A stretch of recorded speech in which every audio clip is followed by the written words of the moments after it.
Hello everyone. देखो, पिछली जो 2 क्लासेस हैं उसमें काफ़ी हद तक आपको ऊर्जा के बारे में समझ आ गया होगा और थोड़ी से कंसेप्ट्स और हैं जो ऊर्जा में बच गए हैं और वो उन कंसेप्ट्स को आज हम लोग यहाँ पे कवर करेंगे। उसके बाद एक नए अध्याय की तरफ जाएंगे जिसका नाम है अंतरिक्ष तकनीकी। ठीक है, तो धीरे धीरे इन चीज़ों को समझते जाना। और कल हम लोगों ने काफ़ी पोर्शन जो है वो कर लिया था, मतलब प्रीवियस लेक्चर की बात करें तो ये सारे टॉपिक्स हमने कवर कर लिए हैं। मुझे लगता है इनमें आपको किसी भी तरह की कोई दिक्कत होनी चाहिए। ओके, और ये पीडीएफ आपको आपके पोर्टल पे मिल ही गया होगा। और मान लो 1% अगर नहीं मिला है तो आप मैनेजमेंट से बात कर लीजिएगा, ये आपको वहाँ पर दे दिया जाएगा। तो पिछले टॉपिक्स में हमने पीएमई ड्राइव योजना कर लिया था, ठीक है। और पीएमई ड्राइव योजना मैंने आपको समझा दिया था कि देखो ये एक ऐसी योजना है जहाँ पर हम लोग ईवी व्हीकल्स वगैरह की बात करते हैं, ठीक है। और इसके बाद हम लोग यहाँ पर आएंगे, ठीक है। ज़रा सा देख लेना, जैसे ये वाली जो चीज़ थी मिनी ग्रिड सिस्टम, ये सोडियम और ये बैटरी जो थी लिथियम आयन बैटरी, ये तो आपको समझ में आ ही गया था कि जो सोडियम आयन बैटरी है वो लिथियम आयन से बैटरी से कैसे बेहतर है और किस तरह आगे आने वाले भविष्य में सोडियम आयन बैटरी जो होगी वो बड़े स्तर पर हम लोग प्रयोग में लाएंगे, तो सस्ता, अच्छा और टिकाऊ होगा, ठीक है।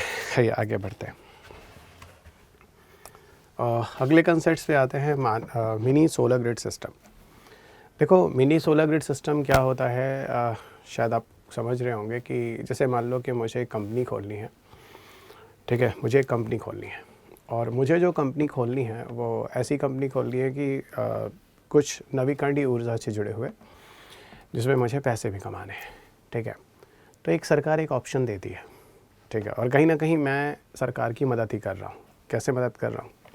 विकेंद्रीकृत तरीके से, यानी डिसेंट्रलाइज मैनर से। जैसे मैं जाऊँगा आपके मोहल्ले में, आऊँगा, मैंने कंपनी खोली और आपके पिताजी से, है ना, जो घर का मालिक होगा, उससे बात करूँगा और कहूँगा भाई ऐसा है कि मुझे ना सोलर पैनल लगाने हैं, ठीक है, आप पे घर की छत पर। तो कहेगा मैं फ्री में क्यों दूंगा? मैंने कहा नहीं, मैं आपको पैसे दूंगा, या फिर अगर पैसे नहीं दूंगा तो कुछ यूनिट इलेक्ट्रिसिटी आपको हर महीने फ्री में दूंगा, ठीक है। इस तरीके से करके कई लोगों के घर की छतों में एक विकेंद्रीकृत तरीके से अलग अलग जगहों पे, है ना, हम इलेक्ट्रिसिटी बनाएंगे। और मेरी कंपनी का कोई बंदा होगा, आएगा आपके यहाँ से, बैटरी उठा के ले जाएगा, चार्ज होती रहेगी, दूसरी बैटरी फिट कर देगा। इस तरीके से मैं आपके घर की छत का उपयोग करके विद्युत का निर्माण करूँगा। इस तरीके से एक विकेंद्रीकृत तरीके से इलेक्ट्रिसिटी का निर्माण होगा। और कहीं किसी के घर में किसी की शादी है या कोई जनरेटर चाहता है तो बैटरी ले लेगा। इस तरीके से एक कंपनी स्थापित होगी और एक नए स्तर पर इस तरह की चीज़ें हैं जो काम करेंगी। सो यही है मिनी सोलर ग्रिड सिस्टम। यही क्या, यह है मिनी सोलर ग्रिड सिस्टम, ठीक है। छोटे छोटे स्तर पर होगा। और जैसे बहुत सारे ऐसे, कुछ ऐसे कंट्रीज़ हैं, कंबोडिया हैं, कुछ ऐसी जगह हैं जब इस तरह की चीज़ें जो हैं जिसका प्रारंभ हो चुका है। 2-3 साल पहले की बात मैं बता रहा हूँ और ये चल रहा है। और भारत में भी आज कुछ कंपनियां हैं जो उत्तर प्रदेश, बिहार, झारखंड, इन राज्यों में इस तरह की चीज़ें चला रही हैं, ठीक है। तो ये थोड़ा सा आपको ध्यान रखना होगा। अब यही तथ्य है, पर इसकी क्षमता बहुत कम होती है, 10 मेगावाट वगैरह के आसपास तक होती है, ओके। इससे ज़्यादा नहीं होती है, ठीक है। इसकी क्षमता लगभग 10 मेगावाट तक होती है लास्ट, इससे ज़्यादा नहीं होती, ठीक है। तो सौर ऊर्जा मिनी ग्रिड छोटे पैमाने पर अगर हम देखें, ठीक है, तो छोटे पैमाने के विकेंद्रीकृत विद्युत नेटवर्क है, यानी small scale decentralised electricity networks हैं, ठीक है, जो सोलर ऊर्जा पर आधारित होते हैं, ठीक है। इनकी ऊर्जा उत्पादन अगर देखें तो कुछ किलोवाट से लेकर लगभग 10 मेगावाट तक होती है। तो कुछ किलोवाट से लेकर 10 मेगावाट तक होती है। और पूरी तरह से ये क्या होता है, वो जहाँ पर कोयले बोले से इलेक्ट्रिसिटी बनती है, क्या वो एक ही जगह बड़े स्तर पर बन रही है और फिर वो आपके घरों तक पहुँचाई जा रही है, ये तार से होते हुए। जो पोल वगैरह आपके घर के पास गड़े होंगे, जिससे होकर इलेक्ट्रिसिटी आपके घर आई होगी, एक मीटर लगा होगा जो आप इलेक्ट्रिसिटी यूज़ में लाते हैं, उसका एक बिल देते होंगे। तो ये विकेंद्रीकृत है, केंद्रीकृत नहीं है, ठीक है। इसकी क्षमता लगभग 10 मेगावाट तक मैक्सिमम होती है। मेरे बोला से नाइजीरिया है, कंबोडिया है, इन क्षेत्रों में इस तरह की चीज़ें लगाई जा चुकी हैं, ठीक है।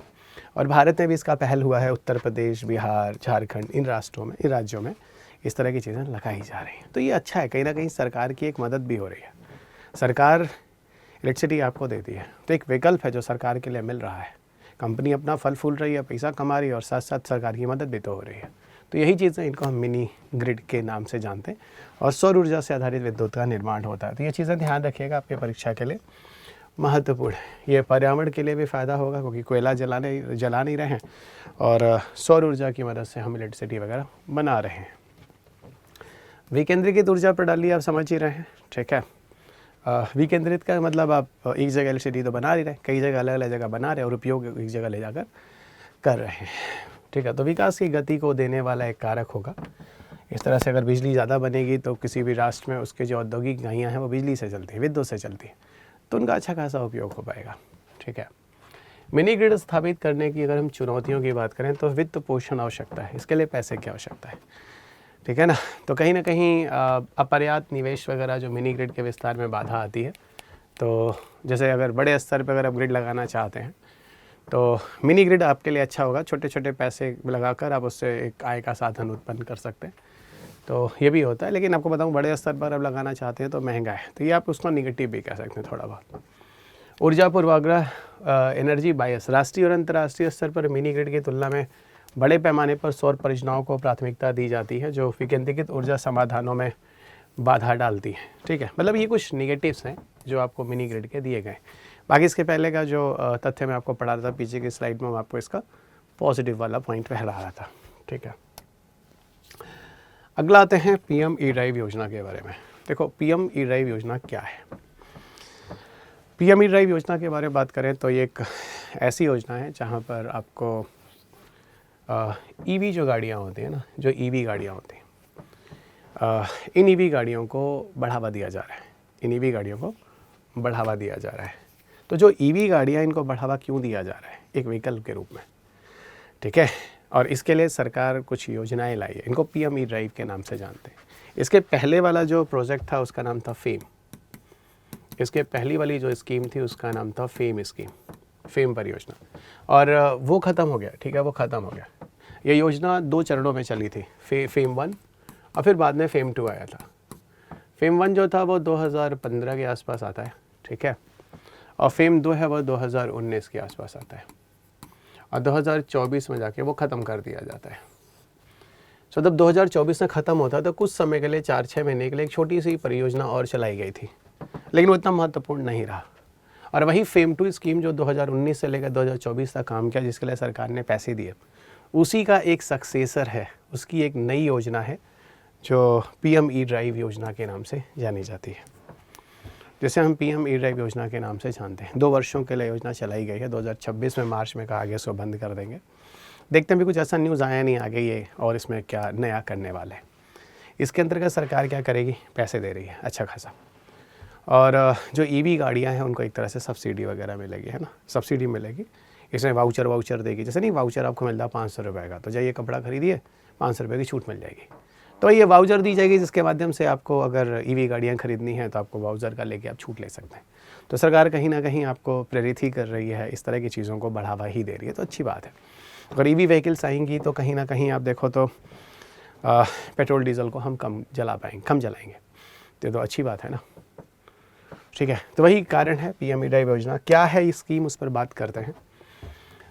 फ़िलहाल अगर पीएम ई ड्राइव का फुल फॉर्म देखें, पूरा नाम क्या है, तो इसको इंग्लिश में कहते हैं PM electric drive revolution in innovative vehicle enhancement के नाम से जानते हैं, ठीक है। और इसको शुरुआत करता है मिनिस्ट्री ऑफ हैवी इंडस्ट्री द्वारा, यानी भारी उद्योग मंत्रालय द्वारा उसका प्रारंभ किया जाता है। इसका प्रारंभ डेट जो है वो 29 सितंबर 2024 है ना, 29 सितंबर 2024 है, जो PM electric drive revolution in innovative vehicle enhancement के नाम से आप जान रहे हैं, योजना की शुरुआत की गई। इसमें जो सरकार है पूरा खर्चा दे रही है 10,900 करोड़, और इस योजना को हम लोग चलाने वाले हैं 31 मार्च 2026 तक। तो ये योजना एक्चुअल में 2 वर्षों के लिए आई है, ओके। जब फेम स्कीम बंद हुआ था उसके बाद कुछ समय के लिए टेम्पररी छोटी मोटी स्कीम चली थी जो EMPS के नाम से जाना गया था, इसे इलेक्ट्रिक मोबिलिटी प्रमोशन स्कीम के नाम से जाना जाता था, जो 1 अप्रैल 2024 से लेके और 30 सितंबर 2024 तक चली थी, और वही आगे चलकर फिर पीएम ई ड्राइव स्कीम में आ जाता है। यानी कहने का मतलब है पहले फेम स्कीम आया, जब फेम स्कीम का 1 और 2 चरण पूरा हुआ, उसके बाद टेम्परेरी 4-6 महीने के लिए 1 अप्रैल से लेकर 30 सितंबर तक इलेक्ट्रिक मोबिलिटी प्रमोशन स्कीम चलाया गया और सिर्फ 6 महीने के बाद वो बंद कर दिया गया और फाइनली आ गया क्या, पीएम ई ड्राइव। तो अगर विशेष रूप से देखें तो फेम का ही वृहत रूप अगर देखा जाए तो पीएम ई ड्राइव है। यही मैं आपसे कह रहा हूँ। मैंने बोला था बीच में 4-6 महीने के लिए कुछ चीज़ें आई थी जैसे ये, लेकिन किताबों में और स्टैंडर्ड जगहों पर फेम का ही सक्सेसर अगला पीढ़ी पीएम ई ड्राइव कहते हैं। अब देखिएगा, तो ये आपको समझ में आया कि सरकार क्या कर रही है। तो 10,900 करोड़ रुपए इसके लिए दे रही है। और याद रखिएगा आपके पेपर में परियोजनाओं पे क्वेश्चंस आते हैं, ठीक है। अब मुख्य विशेषताएं क्या है, मांग प्रोत्साहन के लिए ई वाउचर देगा। अब किसी को मान लो अगर ईवी गाड़ियाँ खरीदनी है तो आपको वाउचर मिलेंगे, तो वाउचर तो अच्छी बात है ना। आपको 30,000 की छूट, 20,000 की छूट, 50,000 की छूट, ये वाउचर्स दिए जाए। अब वाउचर आपको अब हो सकता है कि आप गाड़ी अपने व्यक्तिगत पर्पज़ के लिए ले रहे हो सकता है गाड़ी किसी कंपनी के लिए ले रहे हो, यानी गैर व्यक्तिगत पर्पज़ के लिए। इसके लिए अलग अलग रजिस्ट्रेशन साइट है, अलग अलग पोर्टल्स हैं, पर उतना नहीं जानना आपको कौन कौन से पोर्टल पर जाकर रजिस्ट्रेशन करेंगे। इसकी विशेष फोकस क्षेत्र क्या है, जैसे आपको सरकार कह रही है कि ई एम्बुलेंस होंगे जो हॉस्पिटल वगैरह पे हैं, वो एम्बुलेंस जो पेट्रोल डीजल वाले वो नहीं है, अब आपको ईवी एम्बुलेंस दिए जाएंगे। ई ट्रक सब मुहैया कराई जाएगी। स्क्रैपिंग प्रमाण पत्र होगा, जैसे मान लो दिल्ली में क्या है कि 10 साल से पुराना आप गाड़ी नहीं चला सकते। दिल्ली में 10 साल से पुरानी गाड़ी आप नहीं चला सकते, ठीक है ना। अगर आप 10 साल से पुरानी गाड़ी नहीं चला सकते, डीजल की बात कर रहे हैं, तो फिर होगा क्या, 10 साल के बाद सरकार उसको उठा ले जाएगी। स्क्रैप कहते हैं उसको, ठीक है। और जब स्क्रैप करके उठाएगी तो आपको कुछ अमाउंट ऑफ मनी देती है, जिसको आप ले जाते हैं और उसको रिम्बर्स करते हैं, कंपनी में दिखाते हैं और फिर उतना आपको सरकार उतना पैसा आपकी जो गाड़ी उठाई थी उसके बाद, इसको स्क्रैपिंग कहते हैं। प्रमाण पत्र अनिवार्य होगा और उसके आधार पर आपको छूट वगैरह दी जाएगी जब आप नई गाड़ियाँ वाड़ियाँ खरीदते हैं। ये सब भी कहीं ना कहीं एक पहल ही है, ठीक है। वाहन परीक्षण जो इंफ्रास्ट्रक्चर और संरचनाएँ हैं और अधिक विकसित की जाएगी। तो जो वाहन परीक्षण अवसंरचनाएँ हैं उसका और ज़्यादा निर्माण किया जाए। इसके लिए करीब करीब 780 करोड़ रुपए आवंटित किया जा रहा है। तो लगभग 780 करोड़ रुपए इसके लिए आपको दिए जा रहे हैं। ये पूरी कहानी है, समझिएगा। ओके, ये पैसा है जो 10,800 करोड़ के आसपास आया है, पर इतना नहीं पूछेगा कि कौन सा सब्सिडी के रूप में, कौन सा कैपिटल ग्रांट के रूप में, कौन सा एडमिनिस्ट्रेशन कार्यों के लिए किया जाएगा। अब ये पैसों से क्या है, जो इलेक्ट्रॉनिक 2 व्हीलर्स हैं, इलेक्ट्रॉनिक 3 व्हीलर्स हैं, इलेक्ट्रॉनिक एम्बुलेंस हैं, इलेक्ट्रॉनिक ट्रक्स हैं, ईवी चार्जिंग वगैरह है, इन सब में खर्च किया जाएगा। सब पैसे इन सब चीज़ों के लिए खर्च किए जाएंगे, है ना। पैसे इन सब चीज़ों के लिए खर्च किए जाएंगे।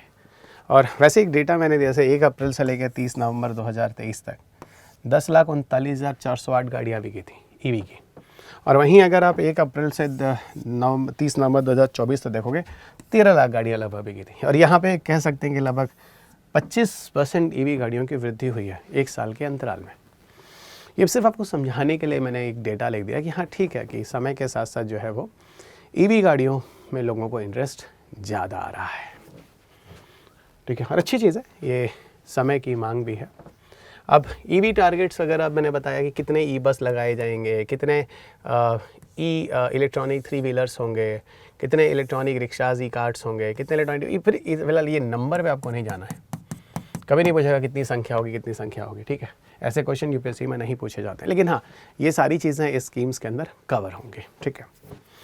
अच्छा, भारत में निर्मित और स्थानीय विनिर्माण यानी make in India, local manufacturing को फ़ायदा मिलने वाला है, क्योंकि जो बैटरी बनेगी, जो गाड़ियों में लगाई जाएगी, ये सब चीज़ें भारत में खुद बनाई जाएंगी। तो कहीं ना कहीं एक ऑप्शन मिलता है कि ठीक है, इससे आत्मनिर्भर भारत, स्किल इंडिया, ना सब चीज़ों में मदद मिलेगी, तो भारत का व्यवसाय या एम्प्लॉयमेंट जनरेशन वगैरह है ना, तो नौकरियां वगैरह मिलने की गुंजाइश यहाँ पर बढ़ेगी। तो यही वो कॉन्सेप्ट है जो लिखा गया है कि भारत में निर्मित और स्थानीय विनिर्माण का फ़ायदा होगा, ठीक है, का फ़ायदा होगा। मैंने ना यहाँ पे आपको कुछ पीछे की स्कीम्स दिखाई हैं, तो मैंने यहाँ पर आपको पीछे की स्कीम्स दिखाई हैं। पीछे की स्कीम्स में क्या दिखा है, जैसे यहाँ पे देखो फेम, मैंने बोला 2015 में फेम स्कीम लाई गई। फेम का पूरा नाम क्या है, faster adoption and manufacturing of electric vehicles in India. Fame का पूरा नाम क्या है, faster adoption and manufacturing of electric vehicles in India.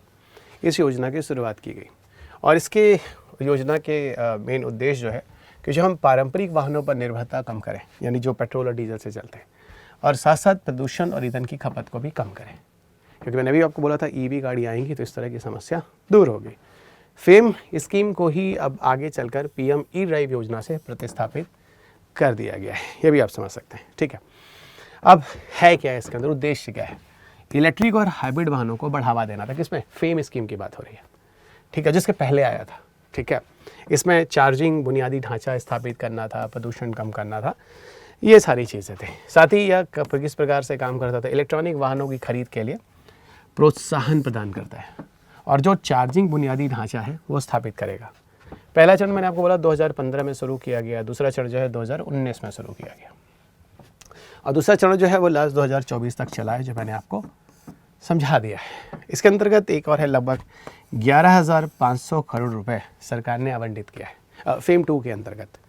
वही EV electronic 2 wheelers, electronic 3 wheelers, 4 wheelers, e buses, इसको जोड़ दिया गया है। ठीक है, इसको जो है वो जोड़ दिया गया है। अब इसमें सरकार क्या कर रही है? जीएसटी वगैरह कम कर रही है इलेक्ट्रॉनिक व्हीकल्स वगैरह पे, जो नई नई नीतियाँ लाई जा रही हैं, ये सारी चीज़ें हैं जो इसका पार्ट है। ठीक है, जो इसका पार्ट है। अब हम आगे कुछ स्कीम लिए चलते हैं। एक स्कीम जो है पीएम कुसुम योजना है और एक स्कीम है जिसका नाम है पीएम सूर्य घर योजना। ठीक है, और दोनों के दोनों जो स्कीम्स हैं वो सौर ऊर्जा से जुड़ा हुआ है। क्या है पीएम कुसुम योजना? पीएम कुसुम योजना का पूरा नाम है प्रधानमंत्री किसान ऊर्जा सुरक्षा एवं उत्थान महाअभियान, और इंग्लिश में भी आप यही कहते हैं, प्रधानमंत्री किसान ऊर्जा सुरक्षा एवं उत्थान महाअभियान। आप पीएम कुसुम स्कीम के नाम से इसको जानते हैं। असल में क्या है, ये स्कीम पहले से चल रही थी, सरकार ने इसको और बड़े स्तर पर बढ़ाया है। इसका समय पूरा हो रहा था, सरकार ने इसको एक्सटेंड कर दिया। ठीक है, अब आप पूछोगे सर पीएम कुसुम योजना का रीज़न क्या है, कारण क्या है, योजना है क्या? इसमें क्या है, सरकार आपको गांव के स्तर पर, समझिएगा ग्रामीण स्तर पर, इसमें सरकार आपको क्या दे रही है?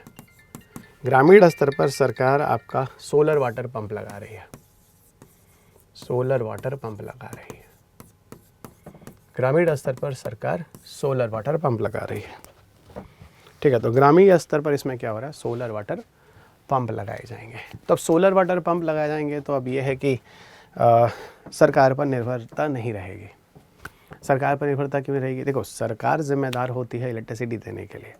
गांव के स्तर पर अगर खेती करनी है, मशीन चलाना है, सब कराना है, तो हमें ज़रूरत पड़ेगी। ठीक है, हमें ज़रूरत पड़ेगी किसकी? इलेक्ट्रिसिटी की। इलेक्ट्रिसिटी हम नहीं बनाते, इलेक्ट्रिसिटी सरकार बनाती है। आपने सुना होगा national thermal power corporation, national hydro power corporation, ये इलेक्ट्रिसिटी बनाती है। तो हम क्या करेंगे, है ना, ये इलेक्ट्रिसिटी जो होगी, सरकार क्या होगी, आपके खेतों के अंदर ही, है ना, चाहे आपके लिए अकेला या किसी समूह के लिए, है ना, इस तरह से सोलर वाटर पंप लगा देगी। ठीक है, तो अब आप सरकार से इलेक्ट्रिसिटी लेकर और आपको पंप चलाने की ज़रूरत नहीं है। ठीक है, अपना ही इलेक्ट्रिसिटी से अपना ही पंप चलेगा और उससे आप पानी निकालिएगा, अपनी सिंचाई कीजिएगा। किसी स्टैंड अलोन सिस्टम हो सकता है, किसी एक व्यक्ति के लिए एक पंप लगाया जा सकता है उसी खेतों में। कम्युनिटी स्तर पर हो सकता है, सामुदायिक स्तर पर कई खेतों के लिए एक पंप लगाया जा सकता है। और ये एक ऐसा सिस्टम है जिसके अंतर्गत, अब ये तो है नहीं कि हर दिन सोलर वाटर पंप की आवश्यकता है, लेकिन विद्युत का निर्माण तो हर दिन हो रहा है ना भाई। पंप तो किसी सीज़न में चलेगा ना, जब पानी चाहिए, सिंचाई चाहिए। तो जो सरप्लस इलेक्ट्रिसिटी बन रही है ना, और बच रही है, उसको जो किसान हैं, ये लोग हैं, उसको बेच भी सकते हैं, जो ग्रिड से कनेक्ट कर सकते हैं, जहाँ पे इलेक्ट्रिसिटी स्टोर करके और जो ज़रूरत होगा वहाँ तक पहुँचा सकती है, बेच सकते हैं, जिसमें आप पैसे भी कमा सकते हैं। मतलब ये पूरा का पूरा जो सिस्टम है, इसी को हम पीएम कुसुम योजना कहते हैं। मेरे ख्याल से आप काफ़ी हद तक चीज़ों को समझ रहे हैं मैं कहना क्या चाह रहा हूँ। होता कुछ नहीं है, एक सोलर पैनल लगा देंगे, है ना, छोटा वोल्टाइक प्रणाली, और उसके द्वारा बैटरी चार्ज हो जाएगा, और बैटरी में डीसी करंट होता है, उस डीसी करंट से एक डीसी मोटर लगा देंगे, डीसी मोटर पानी को खींचेगा, ऊपर निकालेगा, सिंचाई करेगा। और वैसे भी आपको बताऊं, हमारे देश में जो सिंचाई का मुख्य जो स्रोत है वो भूमिगत जल ही तो है, ज़मीन का ही तो पानी निकाल कर उसको ऊपर लाते हैं, फिर उससे सिंचाई करते हैं, पौधे फसल होते हैं। तो मेरे ख्याल से आप समझ गए मैं कहना क्या चाह रहा हूँ, बहुत ही सिंपल भाषा में। ठीक है, और यहाँ पर किसी भी तरह का कोई मतलब प्रॉब्लम नहीं होना चाहिए, जैसा मुझे लग रहा है। ओके, सो प्रधानमंत्री किसान ऊर्जा, अब इस पे हम लोग थोड़ा तथ्य पर आ जाते हैं। क्या है तथ्य, आपको दिखाता हूँ। प्रधानमंत्री किसान ऊर्जा सुरक्षा एवं उत्थान महाअभियान, पीएम कुसुम योजना। का विस्तार किया गया। इसे शुरू में मार्च 2019 में लॉन्च किया गया था, ठीक है, मार्च 2019 में लॉन्च किया गया, समझिएगा। पहले कुछ तथ्य भी आपको जानने हैं। और 31 मार्च 2026 तक समय सीमा बढ़ा दिया गया। ये 24 में ही ख़त्म हो रहा था, लगभग 5 साल के लिए था, इसमें समय उसको बढ़ा दिया गया, ठीक है। उद्देश्य किसानों को ऊर्जा और जल सुरक्षा प्रदान करना है। ऑफकोर्स इससे उनकी आय का साधन बढ़ेगा, कृषि क्षेत्र में डीजल मुक्त हो जाएगा, पर्यावरण प्रदूषण नहीं होगा क्योंकि सोलर एनर्जी से काम हो जाएगा। इसके लिए 2006 तक जो इसको बढ़ाया गया, अब यहाँ पर सरकार कह रही है कि हम कुल 34,800 मेगावाट सौर ऊर्जा की क्षमता जनित करेंगे। तो मतलब इतनी ऊर्जा आपको जो कोयले से सरकार को प्रोवाइड करनी पड़ती, ये आपको सौर ऊर्जा से ही बन जाएगी। और विस्तार के बारे में मुख्य बिंदु देखें तो विस्तारित समय सीमा योजना के कार्यान्वयन की अवधि 31 मार्च 2026 तक बढ़ा दी गई है। देखते हैं आगे और कितना बढ़ता है, क्या नहीं होता, जैसा भी होता, पर अभी कोई सूचना आई नहीं है आज इस वीडियो को जो आप लेक्चर सुन रहे हैं वहाँ तक। आज की जो मैं सेशन आपका ले रहा हूँ लाइव सेशन, यहाँ तक ऐसा नहीं है, ठीक है। तो अभी देखते हैं आगे क्या होता है। इसको आप कृषि पंपों में यूज़ कर सकते हैं, ग्रिड से जोड़कर सौर ऊर्जा से इलेक्ट्रिसिटी को स्टोर करके रख सकते हैं, और जहाँ ज़रूरत करना होगा, बेचना होगा, वहाँ ले जाकर बेच सकते हैं। कंपनियाँ इसके लिए काम करेंगी, आपको ले जाकर नहीं बेचना, वो आएंगी आपके पास, इलेक्ट्रिसिटी लेंगी, उसको तार से लेकर इकट्ठा करेंगे, उसको बेचेंगे, पैसा कमाएंगी, अपना पैसा कमाएगा। तो ये पूरा उसका एक विस्तारित जो चीज़ है, सारा सिस्टम है, वो यही है। इसके 3 घटक होते हैं, घटक क, घटक ख, घटक ग, मतलब कंपोनेंट ए, कंपोनेंट बी और कंपोनेंट 3। इन तीनों कंपोनेंट में अलग है। जैसे कंपोनेंट ए के अंदर क्या है, किसानों द्वारा अपनी भूमि पर विकेंद्रीकृत, मेरे खेत में मेरा लग जाएगा, किसी पड़ोसी के खेत में पड़ोसी का लग जाएगा, विकेंद्रीकृत तरीके से सोलर वाटर पंप लग जाएंगे, पहला तरीका है। घटक का है स्वतंत्र सौर कृषि पंपों की स्थापना। एक कॉमन सौर पंप लग जाएगा जिसको काफ़ी लोग प्रयोग में लाएंगे। तीसरा, ग्रिड से जुड़े कृषि पंपों का ग्रिड से जोड़ देंगे, जो सौर ऊर्जा संचालन होगा। इसमें फीडर स्तर का सौर ऊर्जा संचालन भी शामिल है, यानी इलेक्ट्रिसिटी को बेचने का कहानी भी है। फीडर मतलब वही होता है, ठीक है ना, इस तरह की चीज़ें होती हैं। वित्तीय सहायता, ये पूरी तरह से केंद्र सरकार द्वारा वित्तीय सहायता यहाँ पर दी जाएगी, ठीक है। और ये पूरा का पूरा जो क्रियान्वयन है, इसको जो मिनिस्ट्री कर रही है, जो मंत्रालय है भारत की, इंग्लिश में कहते हैं ministry of new and renewable energy, और हिंदी में कहते हैं नवीन और नवीकरणीय ऊर्जा मंत्रालय, इस पूरे कार्य को संपादित कर रहा है। मतलब इसी की देखरेख के अंदर सारा कार्य हो रहा है। मेरे ख्याल से आपको पूरी तरह से पीएम कुसुम योजना समझ में आ गई। याद रखिएगा, ये पेपर में आया नहीं है। अगला जो टॉपिक आप स्क्रीन पे देख रहे हैं, जिसका नाम है पीएम सूर्य घर योजना, जिसे हम हर घर बिजली योजना भी कहते हैं।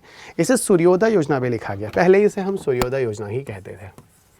सबसे पहले मैंने इसे सूर्योदय योजना ही सुना था, लेकिन अब सूर्योदय योजना ये नाम नहीं होता है ना। रूफटॉप स्कीम के नाम से भी पहले सुना जाता था, बोला जाता था, रूफटॉप स्कीम के नाम से भी जाना जाता था, पर अब आजकल ये सब नाम नहीं चल रहा है। रूफटॉप स्कीम वगैरह के नाम से भी जाना जाता था, ये सब चीज़ें नहीं चल रही हैं, ठीक है। तो पीएम सूर्य घर योजना या हर घर बिजली योजना, ओके। तो पीएम सूर्य घर योजना या हर घर बिजली योजना, ये है पूरी कहानी, ठीक है। अब जब देखें इसमें होता क्या है, ठीक है। इसमें सरकार ने बोला कि भाई करीब 1 करोड़ घरों में सौर ऊर्जा से विद्युत निर्माण किया जाएगा, और जो 1 करोड़ घरों में सौर ऊर्जा से विद्युत निर्माण किया जाएगा, हर घर को 300 यूनिट इलेक्ट्रिसिटी सरकार आपको फ्री देगी, प्रति मंथ, प्रति महीना, प्रति माह कर लेते हैं। प्रति माह सरकार आपको करे 300 यूनिट इलेक्ट्रिसिटी देगी। इसमें आपको अलग अलग यूनिट के हिसाब से आपको सब्सिडी देगी, 30,000, कहीं कुछ हज़ार, मैक्सिमम शायद 78,000 के आसपास है। अभी आपको दिखाता हूँ, 3 किलोवाट या उसके ऊपर तक शायद 78,000 रुपये, यहाँ तक आपको मैक्सिमम सब्सिडी दी जाएगी। बाकी आप अपना पैसा लगा लीजिए अगर आपको ज़्यादा लगाना है तो 1 करोड़ और 300 यूनिट प्रति माह आपको दिया जाएगा। कहानी आगे क्या है? आगे कहानी ये है, इसमें ऐसा माना जाता है कि इसका पूरा रख रखाव का कार्य जो है सरकार करेगी, पूरा सरकार करेगी। और इसमें ऐसा माना जाता है लगभग 3 लाख लोग होंगे, लगभग 3 लाख की संख्या में, लगभग 3 लाख की संख्या में लोग होंगे जो आय का साधन एकत्रित कर पाएंगे। ओके, मतलब नौकरियां लग गई हैं, आप उनको लगाएंगे, वो लोग आएंगे, आपकी छत पे जाएंगे, लगाएंगे, ये सारी चीज़ें होती हैं। इसका अपना पोर्टल है, उसके द्वारा आप रजिस्टर्ड करेंगे, आपका नाम आएगा और फिर उसके बाद आपके घर की छत पे लगाया जाएगा। ये पूरा एक कहानी है, और कहीं ना कहीं एक विकल्प के रूप में सारी चीज़ें तैयार हो रही हैं कि सरकारों को अब आपको घर में इलेक्ट्रिसिटी पहुंचाने की ज़रूरत नहीं है, एक परमानेंट सोल्यूशन ही आपको दे दिया जा रहा है, पूरी तरह से आपको एक सोल्यूशन ही दे दिया जा रहा है। ये देखिए, ये 29 फरवरी 2024 को पीआईबी का एक फ़ोटोग्राफ है। पर ये प्रश्न जो 29 फरवरी 2024 को पीआईबी में छपा था, ये मई 2024 में नहीं आता है प्रीलिम्स में। भाई साहब, ये मई 2025 में आता है। जो स्कीम जो पीआईबी में छपती है उसमें यही बोला गया कि सरकार इसके लिए 300 यूनिट इलेक्ट्रिसिटी देगी प्रति महीना और 1 करोड़ घरों में इलेक्ट्रिसिटी पहुंचाई जाएगी। ओके, इसके लिए सरकार खर्च कर रही है लगभग 75,021 करोड़ रुपए, है ना। 1 किलोवाट का अगर सोलर पैनल लगाना है तो सरकार आपको 30,000 रुपये तक सब्सिडी देती है। 2 किलोवाट का सोलर पैनल लगाना है तो भाई साहब 60,000 की सब्सिडी देती है। और 3 किलोवाट या उसके ऊपर जाना है तो मैक्सिमम आपको 78,000 रुपये तक की सब्सिडी दी जाती है। यही पूरी कहानी। इसमें सरकार करना क्या चाहती है? इसमें सरकार ये करना चाहती है कि आगे आने वाले भविष्य में, ठीक है ना, हम लगभग 720 मिलियन टन CO2 का जो उत्सर्जन है उसको कम कर सकें आगे आने वाले 25 सालों तक। यानी कहने का मतलब है, अगर ये सोलर रूफटॉप ऐसे ही 25 साल तक चलता रहे तो जितनी इलेक्ट्रिसिटी हम यहाँ बना रहे हैं, इतनी इलेक्ट्रिसिटी अगर हम कोयले से बनाते तो इतना के लगभग CO2 धुआं हो रहा होता। तो इसका मतलब इस तरह की चीज़ों को लाने से इतनी मात्रा में CO2 का एमिशन जो है, उत्सर्जन जो है, हमने कम कर लिया है। हेलो, मेरे ख्याल से आप बहुत ही सिंपल भाषा में चीज़ों को समझ रहे हैं, आपको समझने में कोई दिक्कत नहीं है।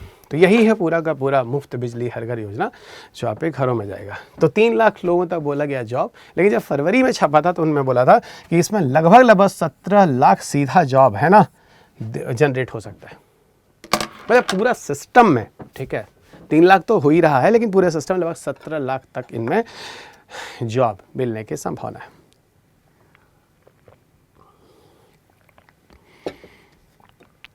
तो लगभग 3 लाख यहाँ पर जॉब मिलने की संभावना है। ठीक है, आगे आइए। अब इसके कंपोनेंट्स क्या क्या हैं, फिलहाल उस पर जाना नहीं है। 1 करोड़ हाउस होल्ड, 300 यूनिट, वो सब मैं आपको बता चुका हूँ। ठीक है, कौन सी मिनिस्ट्री है जो उसको मैनेज करे? मिनिस्ट्री जो PM कुसुम योजना के लिए था, नव और नवीकरणीय, है ना, नव और नवीकरणीय, तो ministry of new and renewable energy, आप उसको ध्यान रखिएगा।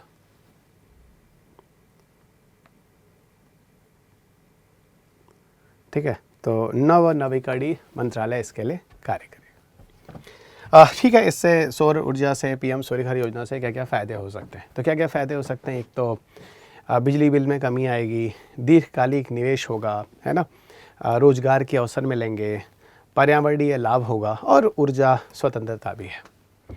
एक फ्रीडम है, एक एनर्जी आपको खुद मिल रही है। आप बिल्कुल राष्ट्र को भी आप पे कोई बाध्य नहीं है ना, राष्ट्र भी बाध्य नहीं है आपको इलेक्ट्रिसिटी देने के लिए, तो अच्छी बात है ना। ओके एवरीवन, तो ये सारी की सारी कहानी जो आप स्क्रीन पे देख रहे हैं। आगे बढ़ो, अब हम बात करते हैं, एक टॉपिक और रह गया, केंद्रीय बजट में जो 2025-26 का बजट है। ठीक है, इसमें परमाणु ऊर्जा में क्या चेंजेस किए गए? अब आप कहोगे सर हम 26 के ले जा रहे हैं, 25-26 क्यों दे रहे हैं? क्योंकि 2026 में जो भी बातें हुई हैं वो 2025-26 की ही हुई हैं, तो आपको यही पढ़ना है 2026 के लिए। आप समझिएगा मेरी बात, तो जो मैं कह रहा हूँ आपको पढ़ना 2026 के लिए यही वाला है 2025 वाले बजट में। आपको बताऊँ 2025 में ऐसा क्या नया हुआ था 2026, 27, 28, 29, 30 हर साल जानना होगा। पहली बार नाभिकीय ऊर्जा को प्राइवेट सेक्टर के लिए खोला गया, मतलब ये अंबानी अडानी जैसे लोगों के लिए खोला गया। ठीक है, कहा गया कि अब ये कंपनियां जो हैं, मतलब ये जो कंपनियां हैं वो रिएक्टर्स वगैरह बना सकती हैं। तो कहा गया ये जो कंपनियां हैं वो अपना रिएक्टर्स वगैरह बना सकती हैं। बात समझ में आ रही होगी, ये जो कंपनियां हैं वो अपना रिएक्टर्स वगैरह बना सकती हैं। तो अपना एक प्राइवेट सेक्टर होगा जो खुलेगा, ये पूरी कहानी है जो आप यहाँ सुन रहे हैं। ठीक है, सुनते जाइएगा, है क्या पूरी कहानी। तो nuclear power in union budget 2025-2026 में बात होती है। अब क्या क्या बात होती है, आइए आपको आगे बताते हैं, सुनिए। फिर कह रहा हूँ ये 2026, 27, 28 तक हर साल इंपॉर्टेंट है, क्योंकि कुछ टारगेट बनाया गया। आपको पता है नाभिकीय ऊर्जा का एक टारगेट बनाया गया है 2047 तक लगभग 100 गीगावाट, यानी 1 लाख मेगावाट या 100 गीगावाट, क्योंकि 1 गीगावाट बराबर होता है 1000 मेगावाट, तो 100 गीगावाट बराबर होगा 1 लाख मेगावाट। तो लगभग 1 लाख मेगावाट परमाणु ऊर्जा से विद्युत निर्माण का लक्ष्य है भारत का 2047 तक।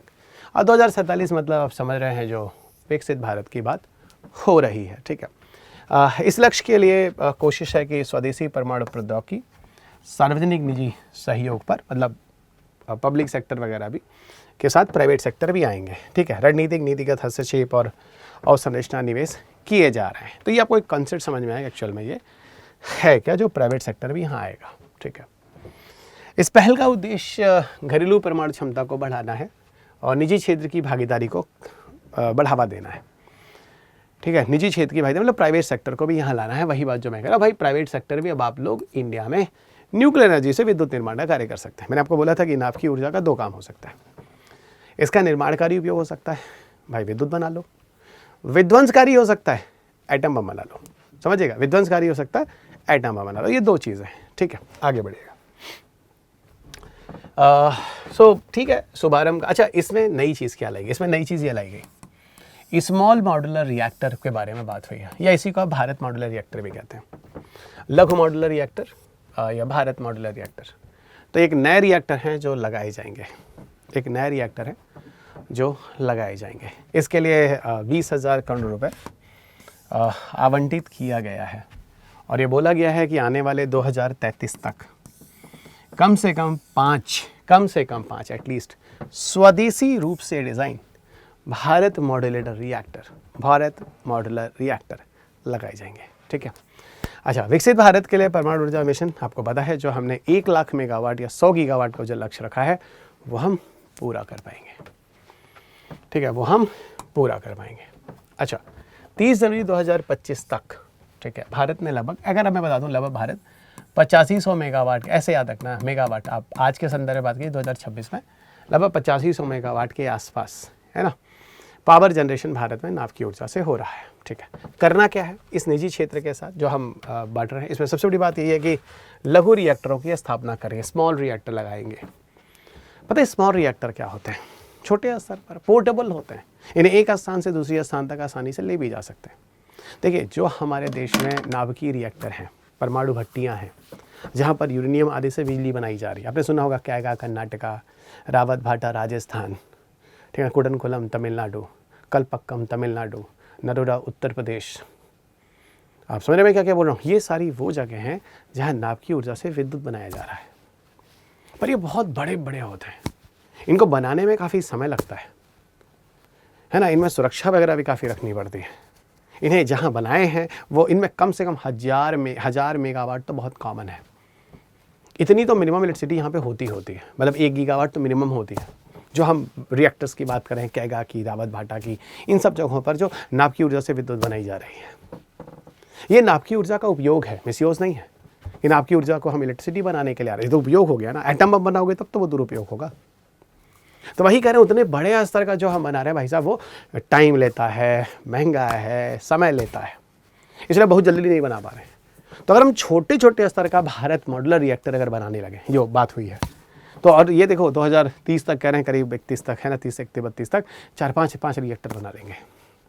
और ये पोर्टेबल है, इसकी क्षमता कम होती है 30 मेगावाट से 300 मेगावाट की। और जो वो रिएक्टर कैगा और रावत भाटा, भाई कम से कम 1000 मेगावाट की। तो वही कह रहे हैं कि अब हम इस तरह की प्रौद्योगिकी अनुसंधान और विकास कार्य करेंगे, इस तरह के रिएक्टरों को बनाएंगे, है ना, इस तरह की चीज़ें आ रही हैं। परमाणु ऊर्जा के लिए नई तकनीकियों का अनुसंधान एवं विकास कार्य किया जाएगा। ये सारी चीज़ें हैं जो कि यहाँ समाचार है, समाचार का मतलब विषय रही हैं, ठीक है। और आगे बढ़िएगा। लघु रिएक्टर क्या है, कैसे है? एक काम करता हूँ, मैं आपको सीधा ना आपको अंतर ही करा देता हूँ, उससे आपको चीज़ें समझ में आ जाएंगी। ये वाला अंतर देखिएगा, यही है आपको, और यहाँ पे सारी चीज़ें समझ में आ जाएंगे। वो भारत मॉड्यूलर रिएक्टर या स्मॉल मॉड्यूलर रिएक्टर है ना, और जो एक टिपिकल रिएक्टर होता है। आपको तो भारत में जो मुख्य रिएक्टर है जो आज विद्युत निर्माण में कार्य कर रहा है, उसका नाम है, बेटा इधर देखो, प्रेशराइज्ड वाटर रिएक्टर।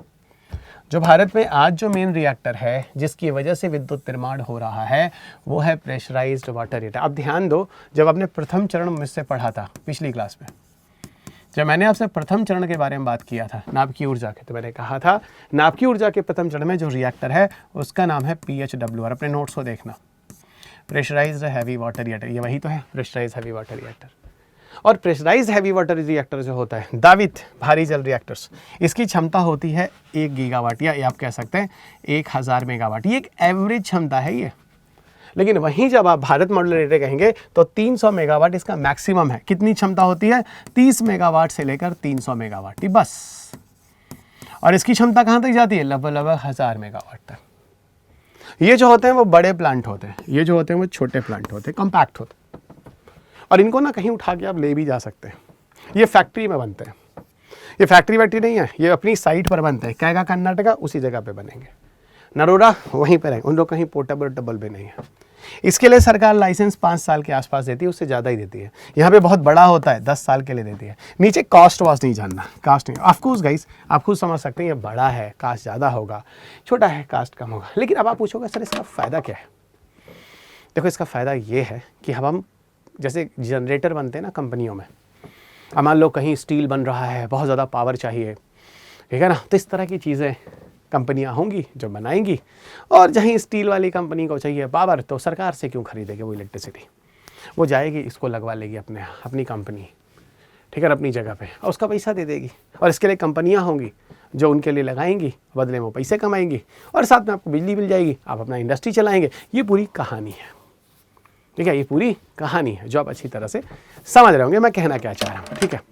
तो मेरे ख्याल से अब भारत स्मॉल रिएक्टर या स्मॉल मॉडल रिएक्टर आप समझ चुके हैं, ठीक है। आगे बढ़ते हैं। फास्ट ब्रीडर रिएक्टर के बारे में आपको बता दूं, आपने द्वितीय चरण में इस रिएक्टर के बारे में पढ़ा था, ध्यान देना। पहले चरण में, हाँ सर, आपने जब 3 चरण वाले नाभिकीय ऊर्जा कार्यक्रम पढ़ाया था, आपने जब बताया था, तो पहले चरण में आपने PSWR लिखा था, प्रेशराइज्ड हैवी वाटर रिएक्टर। द्वितीय चरण में आपने जो लिखा था वो तीव्र प्रवर्धक रिएक्टर लिखा था, फास्ट ब्रीडर रिएक्टर, है ना। फास्ट ब्रीडर रिएक्टर, या इसी को हम तीव्र प्रवर्धक रिएक्टर भी कहते हैं। ये जो तीव्र प्रवर्धक रिएक्टर होते हैं, ये सिर्फ भारत में आज एक ही जगह चल रहे हैं, जिसका नाम है कल्पक्कम, तमिलनाडु। और वो भी पूरी तरह से प्रारंभ नहीं हुआ है, ऐसा कह रहे हैं 26 में पूरी तरह से प्रारंभ होगा। दुनिया में ये वाला रिएक्टर या तो रूस में है और या तो अभी भारत में है। तो ये थोड़ा सा एक तथ्य था, थोड़ा फैक्चुअल डेटा था, मैंने आपको थोड़ा बता दिया जाए, तो ये मैं आपको यहाँ पर बता रहा हूँ कि परमाणु ऊर्जा नियामक बोर्ड ने, जो भारत का एक एटॉमिक एनर्जी रेगुलेटरी बोर्ड है, 500 मेगावाट के परमाणु रिएक्टर को चलाने की बात की है ना।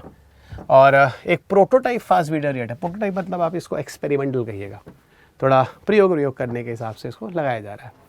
और भारत का पहला स्वदेशी 500 megawatt sodium cooled PFBR reactor Tamil Nadu के कल्पक्कम में लगाया जा रहा है, ठीक है। और यहाँ पर जो रिएक्टर है उसका नाम है भाविनी, है। जो FBR रिएक्टर है फास्ट ब्रीडर रिएक्टर, उसका नाम भावनी रखा गया, ठीक है। आपको पता भारत का पहला रिएक्टर का नाम अप्सरा था, और बहुत सिर्फ भारत का ही नहीं था, वो एशिया का भी पहला था। वो सिर्फ भारत का ही पहला नहीं था, वो एशिया का भी पहला था, ध्यान रखिएगा। और परमाणु ऊर्जा नियामक board, atomic energy regulatory board स्थापना भारत के राष्ट्रपति द्वारा परमाणु ऊर्जा अधिनियम 1962 के तहत 1983 में इस रेगुलेटरी बोर्ड की स्थापना की गई थी, बहुत पहले। तो इसी के तत्वाधान के अंदर सारा का सारा काम होना है।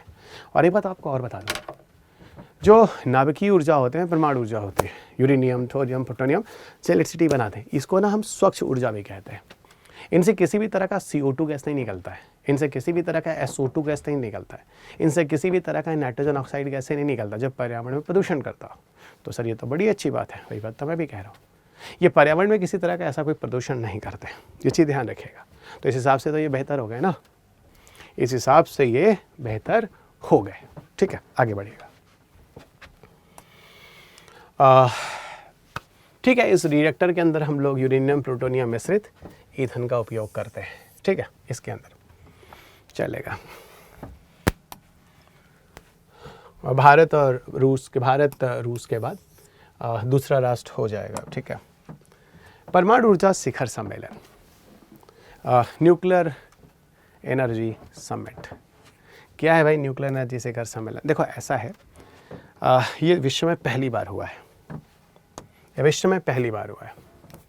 पहले कभी इस तरह का सम्मेलन नहीं होता था, ठीक है। तो ये चर्चा का विषय रहा, मुझे लगा कि बताना चाहिए।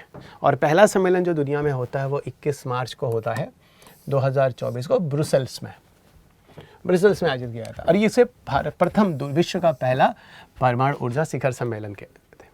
अब आप बोलो सर इस शिखर सम्मेलन का उद्देश्य क्या है? परमाणु ऊर्जा का उपयोग शांति के लिए किया जाए। अब आपको सर शांति का मतलब यूरेनियम थोरियम से बिजली बनाना, यही शांति है। उसी यूरेनियम थोरियम का उपयोग आप एटम बम बनाने कर सकते हैं। वो शांति नहीं है, वो बर्बादी है। दुनिया वालों को ख़त्म करना है। समझ में आ गई बात? दुनिया वालों को ख़त्म करना है। ठीक है, तो ये छोटा सा एक इन्फॉर्मेशन था जो आपको बस बताना था। इसमें बहुत ज़्यादा कुछ ज़्यादा मतलब समय नहीं खर्च करना है। अच्छा, एक संस्था है जिसका नाम है IAEA, इंग्लिश में कहते हैं international atomic energy agency, Hindi में कहते हैं अंतर्राष्ट्रीय परमाणु ऊर्जा एजेंसी। ये UN के अंतर्गत है, संयुक्त राष्ट्र के अंतर्गत इसकी स्थापना की गई 1957 में, और संयुक्त राष्ट्र के एक भाग के रूप में, एक उसी का हिस्सा समझ जाइए। इसका मुख्य कार्य होता है कि परमाणु प्रौद्योगिकी के सुरक्षित, संरक्षित और शांतिपूर्ण उपयोग का बढ़ावा देना है। मतलब इससे किसी भी तरह का कोई नुकसान ना हो, कोई भी समस्या ना हो। बात समझा कि कोई भी समस्या ना हो। ठीक है, जैसे कोई भी अगर परमाणु ऊर्जा का उपयोग कर रहा है तो विद्युत निर्माण के लिए करे, शांति के लिए करे, एटम बम नहीं बनाना है, यही लॉजिक। तो परमाणु हथियारों के प्रयास को, प्रसार को रोकेगा ये। ठीक है, गलत एक्टिविटी नहीं करनी है। IA के अंतर्गत अतिरिक्त प्रोटोकॉल, जिसे हम एडिशनल प्रोटोकॉल कहते हैं, भारत इसका हस्ताक्षर करता राष्ट्र है। एडिशनल प्रोटोकॉल पे आपके प्रारंभिक परीक्षा में प्रश्न पूछा गया है। अगर आपके पास पुस्तक होगी तो चैप्टर नंबर 5 में आपको ये चीज़ मिलेगी। ठीक है, चैप्टर नंबर 5 पे आपको ये चीज़ मिलेगी। फाइन, चैप्टर नंबर 5 में आपको मिलेगी। असल में प्रोटोकॉल वो होती है जिसके अंदर कोई नियम कानून बनाए जाते हैं। प्रोटोकॉल वो होता है जिसके अंदर नियम कानून बनाए जाते हैं। तो जब प्रोटोकॉल के अंदर नियम कानून बनाए जाते हैं तो आप मेरी बात समझ रहे हैं, तो यही तो है ना प्रोटोकॉल। तो IAEA के अंदर एक एडिशनल प्रोटोकॉल है, भारत इसका मेंबर है, और इसी प्रोटोकॉल के अंतर्गत नियम कानून बनाए गए हैं कि शांति के लिए कैसे प्रयास करना है। और भारत अगर IAEA का मेंबर है, भारत एडिशनल प्रोटोकॉल को फॉलो करता है, इसका मतलब है कि भारत शांति प्रिय राष्ट्र है।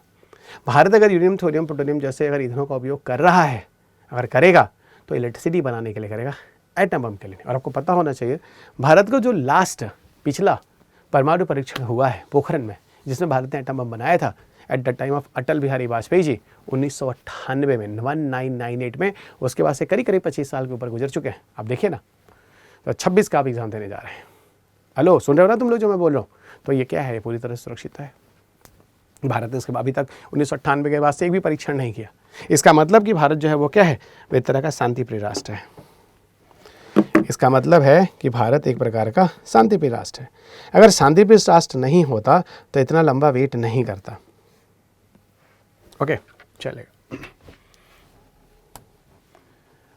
परमाणु ऊर्जा की क्या प्रासंगिकता है? तो परमाणु ऊर्जा जो है वो क्लीन ऊर्जा है, कम कार्बन उत्सर्जन वाला विद्युत स्रोत है, विश्वसनीय है और हमेशा उपलब्ध स्मॉल मॉड्यूलर रिएक्टर्स जैसी उन्नत तकनीकियाँ व्यवहार्यता को बढ़ाती हैं। ठीक है, तो ये सब अच्छी चीज़ें हैं। और सुरक्षा संबंधी कुछ जोखिम हो सकता है, जैसे फुकुशिमा में हुआ था, जापान में जब सुनामी आई थी तो समुद्र के किनारे रिएक्टर फट उठ गया था, इस तरह की घटनाएं हुई थी। अपने चेरनोबिल सुना होगा यूक्रेन रशिया में। तो इन चीज़ों को बहुत सुरक्षित तरीके से चलाना चाहिए ताकि अभिक्रिया नियंत्रित तरीके से चले, अनियंत्रित ना हो। ठीक है, और साइबर सुरक्षा वगैरह से भी खतरा हो सकता है, अटैक किया जा सकता है। जैसे कुछ साल पहले सुना होगा कि भारत का जो कुडनकुलम न्यूक्लियर पावर प्लांट है वो हैक कर दिया गया था। तो इस तरह से भी कुछ उल्टी सीधी गतिविधि हो सकती है। उच्च प्रारंभिक लागत और परियोजना में देरी, तो ये कुछ चीज़ें हैं जो आपको थोड़ा सा ध्यान देना होगा। ठीक है, सो ये सारी चीज़ें थी जो यहाँ पर थी। और ये किताब है, अगर समय मिलेगा तो पढ़ लीजिएगा। इसमें वही मैं कह रहा था, 100 से ज़्यादा वीडियोज़ वगैरह भी हैं इसमें, तो आप इसके थ्रू भी बहुत सारे लेक्चर सुन सकते हैं। ठीक है, अब हम चलते हैं अगले टॉपिक की तरफ। और अगला टॉपिक है अंतरिक्ष प्रौद्योगिकी। अंतरिक्ष प्रौद्योगिकी में 2026 के लिए कौन कौन सी ऐसी चीज़ें हैं जो महत्वपूर्ण हैं, जो आपको जाननी है, उसके सारी परिचर्चा आज हम प्रारंभ करने वाले हैं।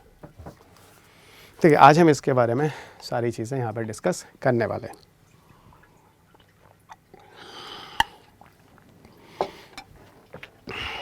ओके, आज हम लोग इसके बारे में परिचर्चा करने वाले हैं, समझना।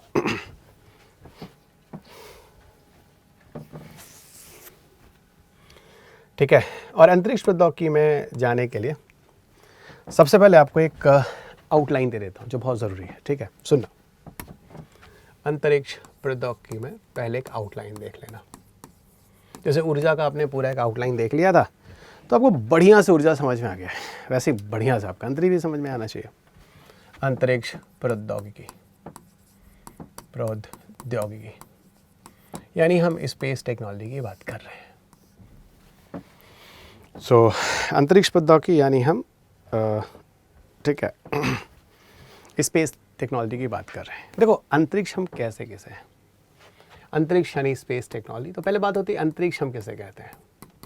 तो एक लाइन में बोलूँ तो एक रेखा होती है जिसे हम कहते हैं कार्बन रेखा, जिसे हम कहते हैं कार्बन रेखा, कार्बन रेखा KARMON, कार्बन लाइन कहते हैं। ठीक है, कार्बन रेखा क्या होती है? अगर हम पृथ्वी की सतह से, जैसे मान लो ये है 100 किलोमीटर की हाइट पर है, पृथ्वी की सतह से 100 किलोमीटर हाइट को हम कार्बन रेखा कहते हैं। और इसी कार्बन रेखा के अगर हम ऊपर हैं तो ये कहा जाता है कि हम कहाँ हैं, हम अंतरिक्ष में हैं। हम कहाँ हैं, हम अंतरिक्ष में। तो अंतरिक्ष का मतलब कि हम कार्बन रेखा के ऊपर जा चुके हैं।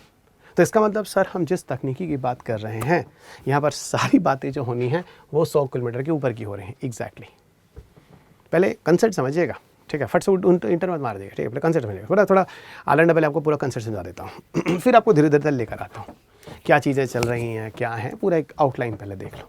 इसका मतलब कि अगर हमारे पास उपग्रह है, अगर हमारे पास शटल है, अगर हमारे पास इसको शटलाइट्स कहते हैं, इसको शटल को शटल ही कहते हैं, और स्पेस क्राफ्ट है, स्पेस क्राफ्ट को हम हिंदी में अंतरिक्ष यान कहते हैं, इसे हम हिंदी में अंतरिक्ष यान कहते हैं, इसे हम हिंदी में अंतरिक्ष यान कहते हैं। उपग्रह है, शटल है और अंतरिक्ष यान है। क्या होती हैं चीज़ें? अक्सर न्यूज़ में आती है ये अंतरिक्ष में अंतरिक्ष यान गया, ये उपग्रह गया, शटल गया। सुनो, देखो अंतरिक्ष यान एक सामान्य भाषा में बोला जाने वाला शब्द है। अंतरिक्ष में हम जिन चीज़ों को भेजते हैं सबको अंतरिक्ष यान कहते हैं।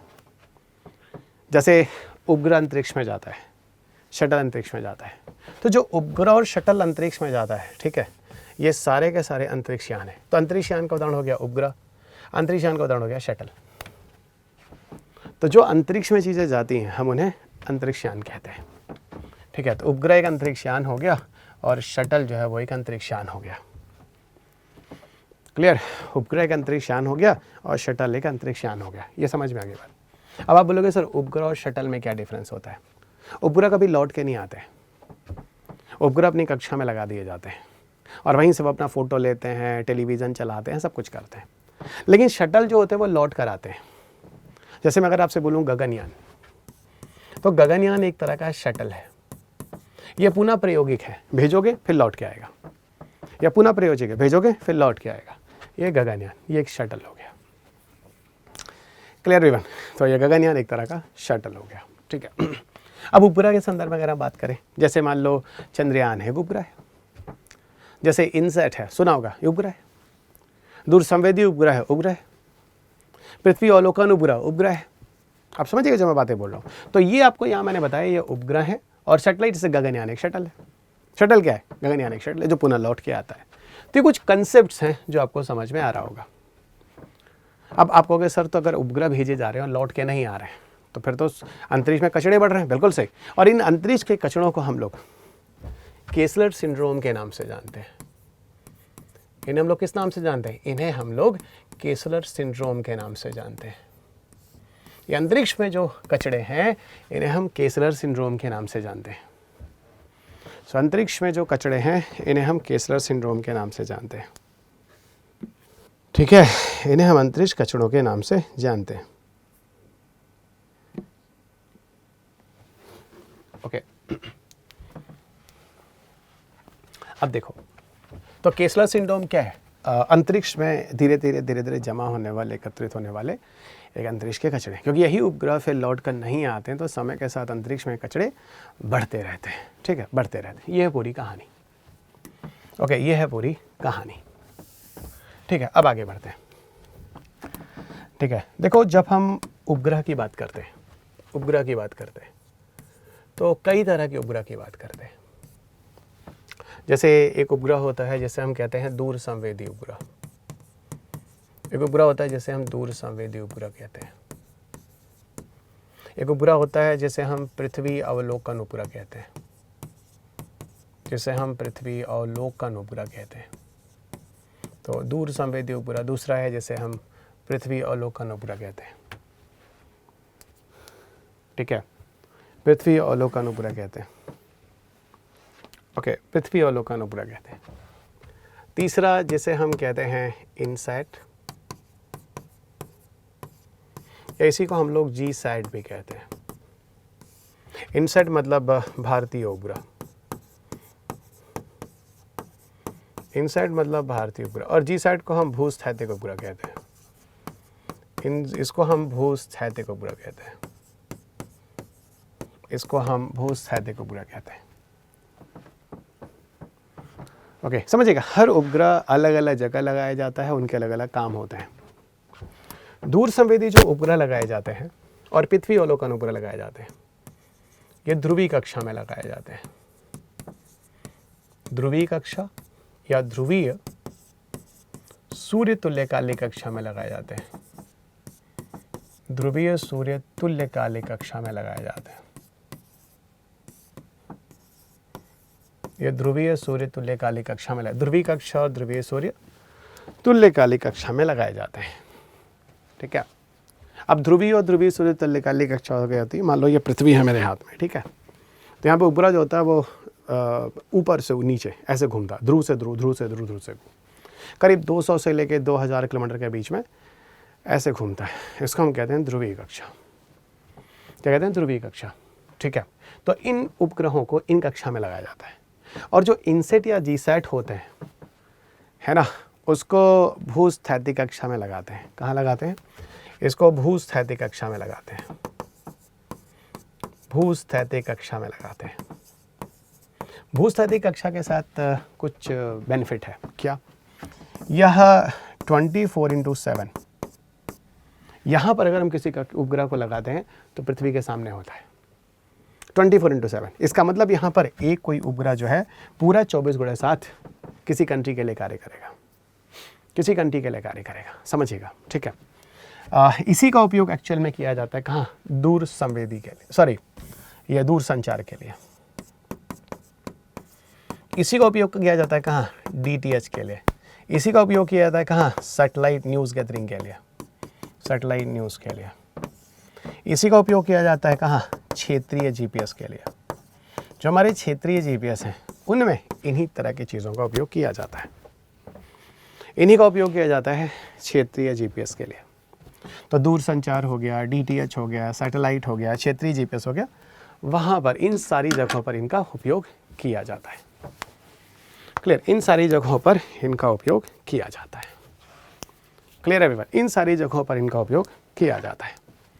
क्षेत्रीय GPS, जैसे आपको बताऊं, भारत के 2 क्षेत्रीय GPS सुना होगा, एक गगन, गगन, और एक और है जिसका नाम है IRNSS। ये गगन और IRNSS, गगन और IRNSS।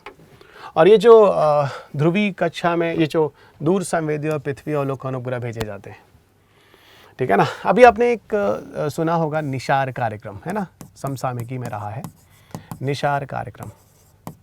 निशार एक तरह का पृथ्वी अवलोकन उपग्रह है, ठीक है। निशार एक तरह का पृथ्वी अवलोकन उपग्रह है। और ये जो निशार जो है पृथ्वी अवलोकन उपग्रह है, इसका पूरा नाम पर क्या है पता है? क्या है? NASA, ISRO synthetic aperture radar. इसका पूरा नाम है NASA ISRO synthetic aperture radar, NASA ISRO synthetic aperture radar. इसका पूरा नाम है NASA ISRO synthetic aperture radar, जिसको हम निशार कहते हैं। नासा जो है वो US की एजेंसी है, इसरो जो है वो भारत की अंतरिक्ष एजेंसी है, इंडिया की। तो इसरो है ना, ये नासा US हो गया, ये इंडिया हो गया, इंडिया हो गया। असल में इन दोनों राष्ट्रों ने मिलकर संयुक्त कार्य किया है पृथ्वी अवलोकन उपग्रह के लिए। पृथ्वी अवलोकन उपग्रह जो होता है वो उसकी क्षमता काफ़ी बेहतर होती है। ये मैपिंग के लिए प्रयोग में लाए जाते हैं, नक्शा तैयार करने के लिए, नक्शा तैयार करने के लिए, मैपिंग के लिए प्रयोग में लाते हैं। आपको बताऊं तो दूर संवेदी उपग्रह भी, ये दूर संवेदी और पृथ्वी अवलोकन उपग्रह, फिर मैं कह रहा हूँ ये पृथ्वी के करीब होते हैं। लगभग यहाँ पे दूरी आपको मिलती है 200 से लेकर 2000 किलोमीटर तक, और ध्रुव से ध्रुव में घूमते हैं।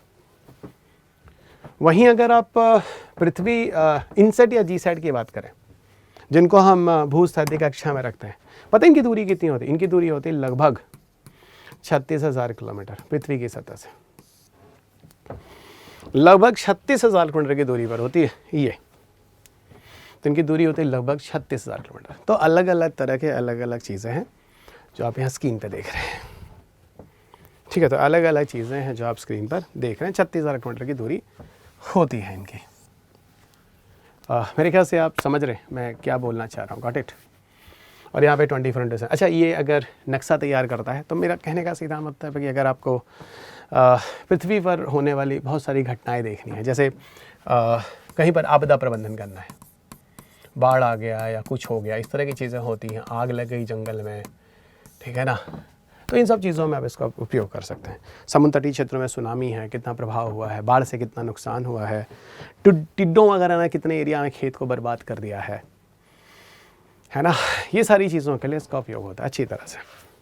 कहीं भूकंप आ गया तो कितने क्षेत्र में बिल्डिंग मॉन्यूमेंट्स हैं जो गिरे हुए हैं, भाई साहब ये सब आपको, ये दोनों दूर संवेदी पृथ्वी अवलोकन आपको अच्छे से काम करते हैं। लेकिन पृथ्वी अवलोकन दूर संवेदी से बेहतर है।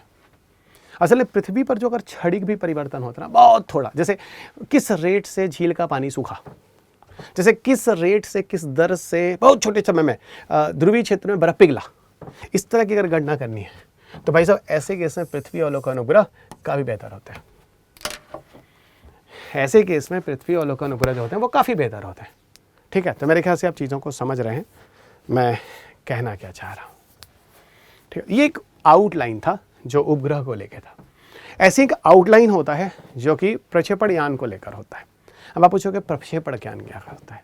प्रक्षेपण यान वो होता है जिसकी मदद से कोई भी उपग्रह, चाहे दूर संवेदी हो, पृथ्वी अवलोकन हो, चाहे इनसेट या जीसैट हो, ऊंचाई पर जाता है। जैसे ये कह लो, आप जितने भी विद्यार्थी मुझे सुन रहे हो ना, आप सब उपग्रह हो, और मैं जो हूँ ना, मैं आपका प्रक्षेपण यान हूँ, ठीक है। और मेरे प्रक्षेपण यान की मदद से ही, ओके,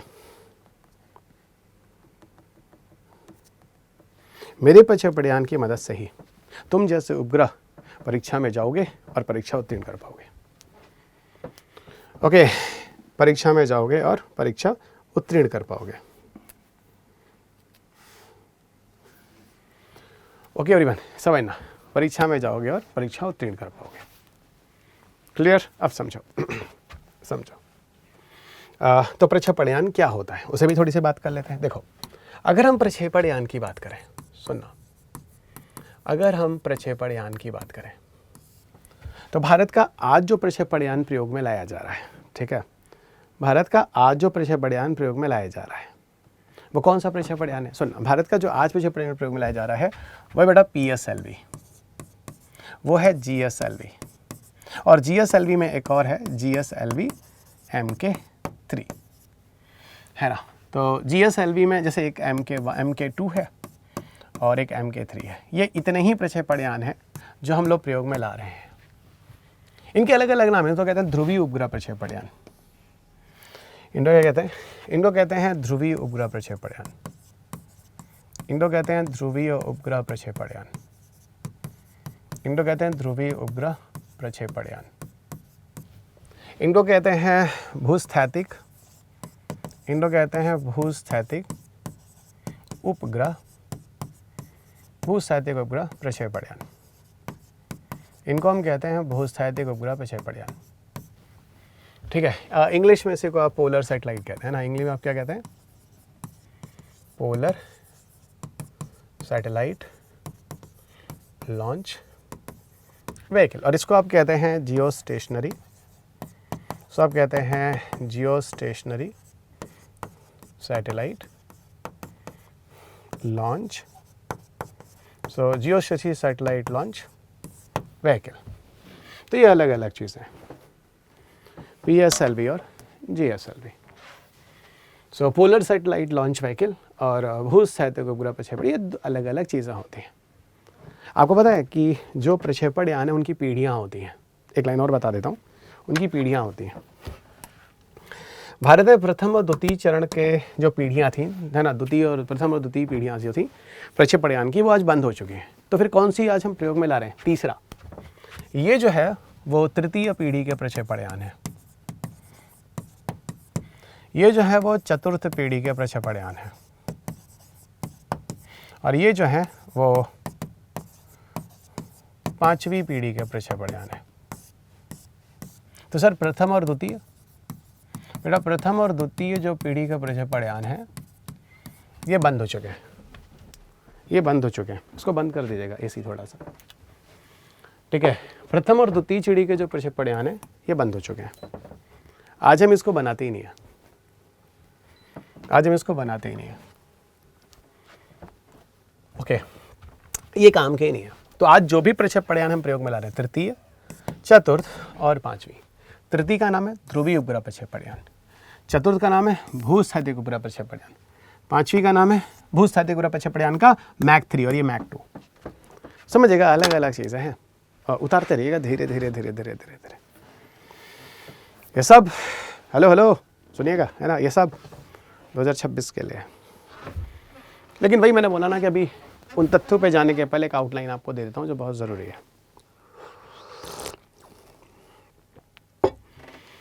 ओके, यहीं पर आपको थोड़ा सा एक दो चीज़ें और बता देता हूँ, ठीक है, सुन लेना। तो इन प्रक्षेपण, आपको पता है ये GSLV Mk3 इसकी क्षमता कितनी होती है? पता है? इसकी क्षमता होती है कि ये करीब करीब 4000 किलोग्राम तक के भार को, 4000 किलोग्राम तक के द्रव्यमान को, किलोग्राम तक के द्रव्यमान को 36,000 किलोमीटर और या फिर उससे भी दूर तक ले जा सकता है। अगर भार ज़्यादा है, लगभग मान लो 8,000 किलो से लेकर 10,000 किलो तक, है ना, 10,000 किलो तक, तो ये ना ये कम दूरी तक मतलब 200 से 2,000 किलोमीटर तक ले जा सकता है। 200 से 2,000 पृथ्वी की निचली कक्षा तक, और ये बहुत दूर तक ले जा सकता है। आपको कुछ उदाहरण देता हूँ, समझना। आपको पता है जो हमारा चंद्रयान 2 गया है और बेटा जो हमारा चंद्रयान 3 गया है, ये दोनों चंद्रयान 2 और चंद्रयान 3 GSLV Mk3 की वजह से गया, क्योंकि उसकी क्षमता कितनी थी? चंद्रयान 2 का जो द्रव्यमान था वो 3877 kg था। चंद्रयान 3 का जो द्रव्यमान था वो 3900 किलोग्राम था। 3877 kg था और 3900 kg था। तो ये है 3877 kg और ये है 3900 kg। देखो गया 3877 किलोग्राम और दूसरा हो गया 3900 किलोग्राम।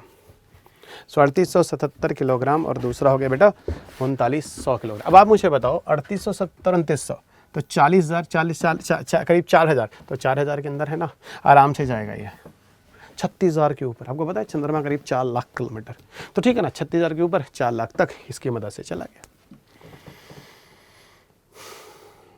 मेरे ख्याल से आपको चीज़ें समझ में आ रही है उदाहरण के साथ, ठीक है। और सुनो, जानते हो जो कमिंग भविष्य में कह रहे हैं कि हम लोग गगनयान मिशन भेजेंगे, गगनयान मिशन जो भविष्य में भेजा जाएगा भाई साहब, वो इसकी मदद से भेजा जाएगा।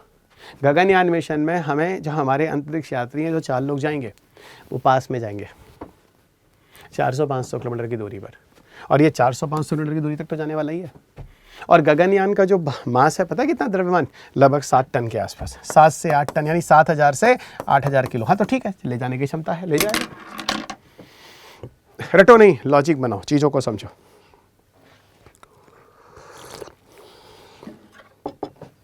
रटो बिल्कुल नहीं, लॉजिक बनाओ, चीज़ों को समझो। बार बार कह रहा हूँ, विषय आसान है, वैसे को टफ मत बनने दो। विषय टफ बन गया तो दिक्कत हो जाएगी, ठीक है। तो ये हो गया 7 से 8 टन की चीज़ है, ठीक है। ये कुछ प्रक्षेपण यान के बारे में था जो मुझे थोड़ा चीज़ों के बारे में बताना था, ठीक है।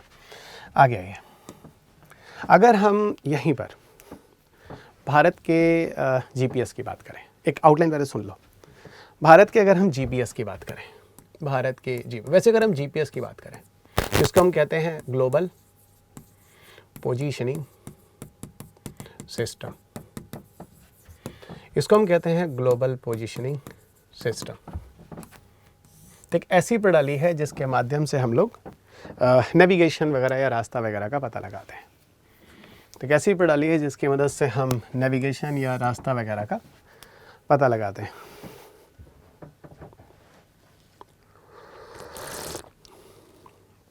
ओके, रास्ता वगैरह का पता लगाते हैं, ग्लोबल पोजीशनिंग सिस्टम। ठीक है, समझिएगा क्या है कहानी।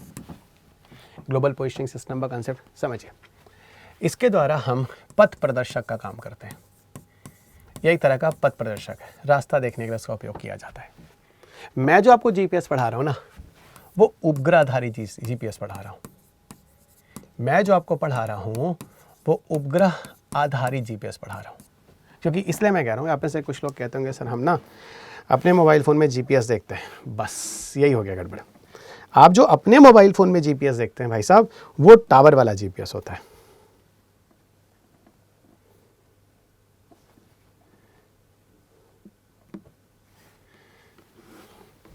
ओके फाइन, वो टावर वाला होता है। आप वहाँ जाइए जहाँ टावर नहीं है, ठीक है ना, वहाँ आपके मोबाइल फ़ोन में लोकेशन नहीं देगा। और ये जो मैं बता रहा हूँ ना, हिमालय पे भी देगा अगर वो उस सेटेलाइट की रेंज में आ रहा है तो समझिएगा। तो मैं आपको एक्चुअल में सेटेलाइट वाले जीपीएस की बात कर रहा हूँ। ठीक है, आपको पता दुनिया में जो वैश्विक जीपीएस है जो पूरी दुनिया को कवर करता है, वैश्विक जीपीएस जो पूरी दुनिया को कवर करता है, उसमें 4 है। दुनिया का पहला जो जीपीएस है ना वैश्विक, उसका नाम है नवस्टार। ये अमेरिका द्वारा बनाया गया है, अमेरिका का है। यही दुनिया का विश्व का पहला वैश्विक जीपीएस भी है। अमेरिका बैठे बैठे इंडिया का दिल्ली देख रहा है।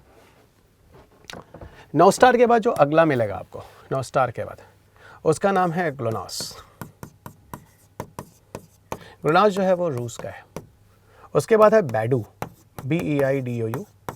इसको हम लोग कंपास के नाम से भी जानते हैं। ये चीन का है, चीन का है। और एक और है जिसका नाम है गैलीलियो, ये है यूरोप का। तो ये वो जीपीएस हैं जो पूरी दुनिया को कवर कर रहे हैं। पर इसका पहला वैश्विक जीपीएस अगर पूछा जाए तो अमेरिका का है जिसका नाम है नवस्टार। अमेरिका का जिसका नाम है नवस्टार, ध्यान रखिएगा। ये विश्व का पहला वैश्विक जीपीएस है। यह विश्व का पहला जीपीएस है, वैश्विक जीपीएस है। ओके एवरीवन, यह विश्व का पहला वैश्विक जीपीएस है। ओके, अब इसी क्रम में अगर हम आपसे बात करें भारत के जीपीएस के बारे में, तो भारत के पास अभी तक कोई वैश्विक जीपीएस नहीं है कि हम बैठकर अमेरिका देख लें। तो भारत के पास जो जीपीएस है वो भाई साहब क्षेत्रीय जीपीएस। कुछ ऐसे राष्ट्र हैं जिनके पास अपना क्षेत्रीय जीपीएस भी है। एक जिसमें मुख्य है जापान और दूसरा जो मुख्य है उसका नाम है भारत। तो एक जापान और भारत, ये ऐसे राष्ट्र हैं जिनके पास अपना क्षेत्रीय जीपीएस है। जापान के पास जो क्षेत्रीय जीपीएस है उसका नाम है QZSS। भारत के पास जो क्षेत्रीय जीपीएस है वो 2 है। एक जिसका नाम है गगन, जिसको इंग्लिश में GAGAN कहते हैं, और दूसरा जिसका नाम है IRNSS, जिसको आप नाविक भी कह सकते हैं, जिसको आप नाविक भी कह सकते हैं। क्षेत्रीय जीपीएस ये सिर्फ भारत को कवर कर रहा है, पूरी दुनिया नहीं देख रहा है, ये ध्यान रखिएगा। ओके, क्षेत्रीय जीपीएस सिर्फ भारत को कवर कर रहा है, पूरी दुनिया नहीं देख रहा है। आपको पता है ये सब प्रश्न भी आपके पेपर में आए हुए। जैसे अगर आप जाके PYQ देखोगे, किताब मैंने आपको रेफर कर ही दिया, पढ़ लीजिएगा। जो गगन है ना, जो गगन आप देख रहे हैं, ये गगन का प्रश्न आपके पेपर में 2025 में पूछा गया है। इसके पहले 2012 के मुख्य परीक्षा में पूछा गया था और ये PT में आया हुआ है। पेपर अगर लगा रहे हो तो 13 साल बाद करीब करीब ये क्वेश्चन आपको PT में मिल जाता। INSS का क्वेश्चन इन्होंने 2017 के मेंस में और 2018 के प्रीलिम्स में पूछा हुआ है। UPSC की बात कर रहा हूँ। PYQ लगाएंगे आपको मिलेंगे क्वेश्चंस। अगर आप PYQ लगाएंगे ये प्रश्न आपको मिलेंगे। क्लियर? फिलहाल मुझे किसी और से लेना देना नहीं है, ठीक। और एक क्वेश्चन और आया है 2023-24 के आसपास। उन्होंने पूछा किस राष्ट्र के पास अपना जीपीएस है, मतलब अपना क्षेत्रीय जीपीएस है।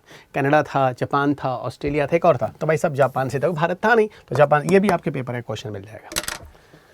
अब पूछ लो जोरी सर आपको क्वेश्चन पेपर के याद है क्या? याद ही है, तभी तो बता रहा हूँ। यही चीज़ तो मैं आपसे चाहता हूँ, पेपर रट ला लिए, इतनी बार देखे कि पेपर याद हो जाए, और इतनी बार देख डालिए पेपर याद हो जाए, फिर तो आपको कोई समस्या हो ही नहीं सकती। तब तो आपको कोई समस्या हो ही नहीं सकती। चलिए,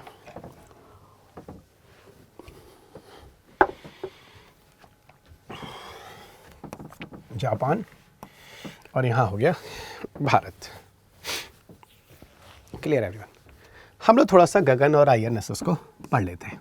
चलिए, पहले बात करते हैं गगन के बारे में। गगन के बारे में, गगन,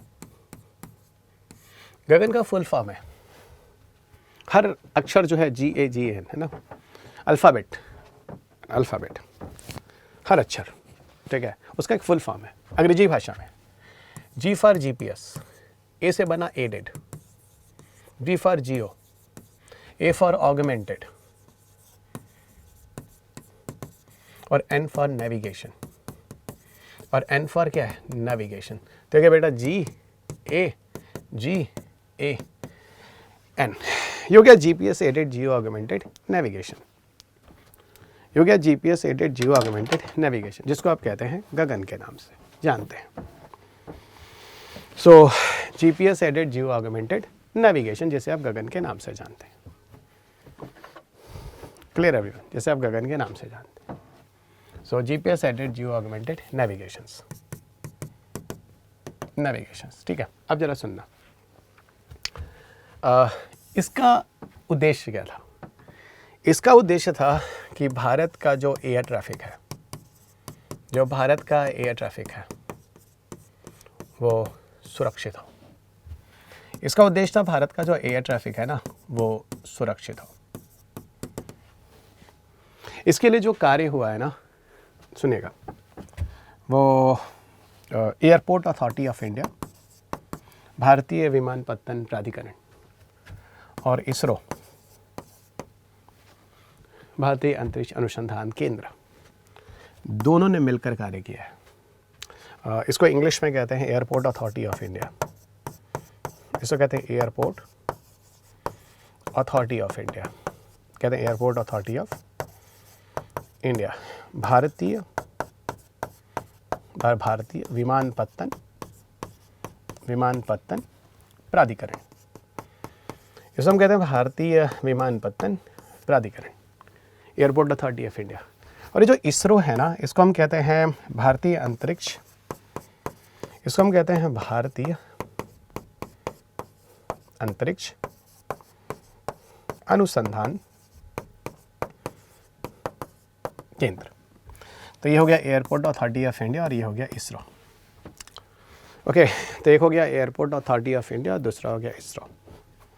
तो भारतीय विमानपत्तन प्राधिकरण और भारतीय अंतरिक्ष अनुसंधान केंद्र, इन दोनों के संयुक्त उपक्रम से हुआ है। क्या हुआ भाई? इधर देखो, एयरपोर्ट अथॉरिटी ऑफ इंडिया चाहता था कि हमारा जो एयर ट्रैफिक हो वो सुरक्षित हो, कोई एक्सीडेंट ना हो। मौसम अच्छा नहीं है या छोटा रनवे है, पहाड़ी एरिया है, इन सब कंडीशंस में होता है कि आपको पता है दुर्घटना हो सकती है, रडार सिस्टम अच्छे तरीके से काम नहीं करता है। तो हमें रडार के एक विकल्प की ज़रूरत थी, हमें रडार के एक विकल्प की आवश्यकता थी। तो रडार के विकल्प के रूप में एयरपोर्ट अथॉरिटी ऑफ इंडिया ने इसरो के साथ बातचीत की और इसरो ने एयरपोर्ट अथॉरिटी ऑफ इंडिया के लिए, मतलब एयर ट्रैफिक को मॉडर्नाइज, अत्याधुनिक करने के लिए, यह अत्याधुनिक करने का तरीका था, करने के लिए कुल 3 उपग्रहों को लगाया 2010, 11, 12 और 15 में। इस तरह से कुल 3 उपग्रह लगाए गए और 3 उपग्रहों की मदद से पूरा बढ़िया से इस पूरे सिस्टम को मैनेज किया गया। तो 3 उपग्रह की मदद से पूरा इस सिस्टम को मैनेज किया गया, ठीक है। 3 उपग्रह की मदद से पूरा इस सिस्टम को मैनेज किया गया।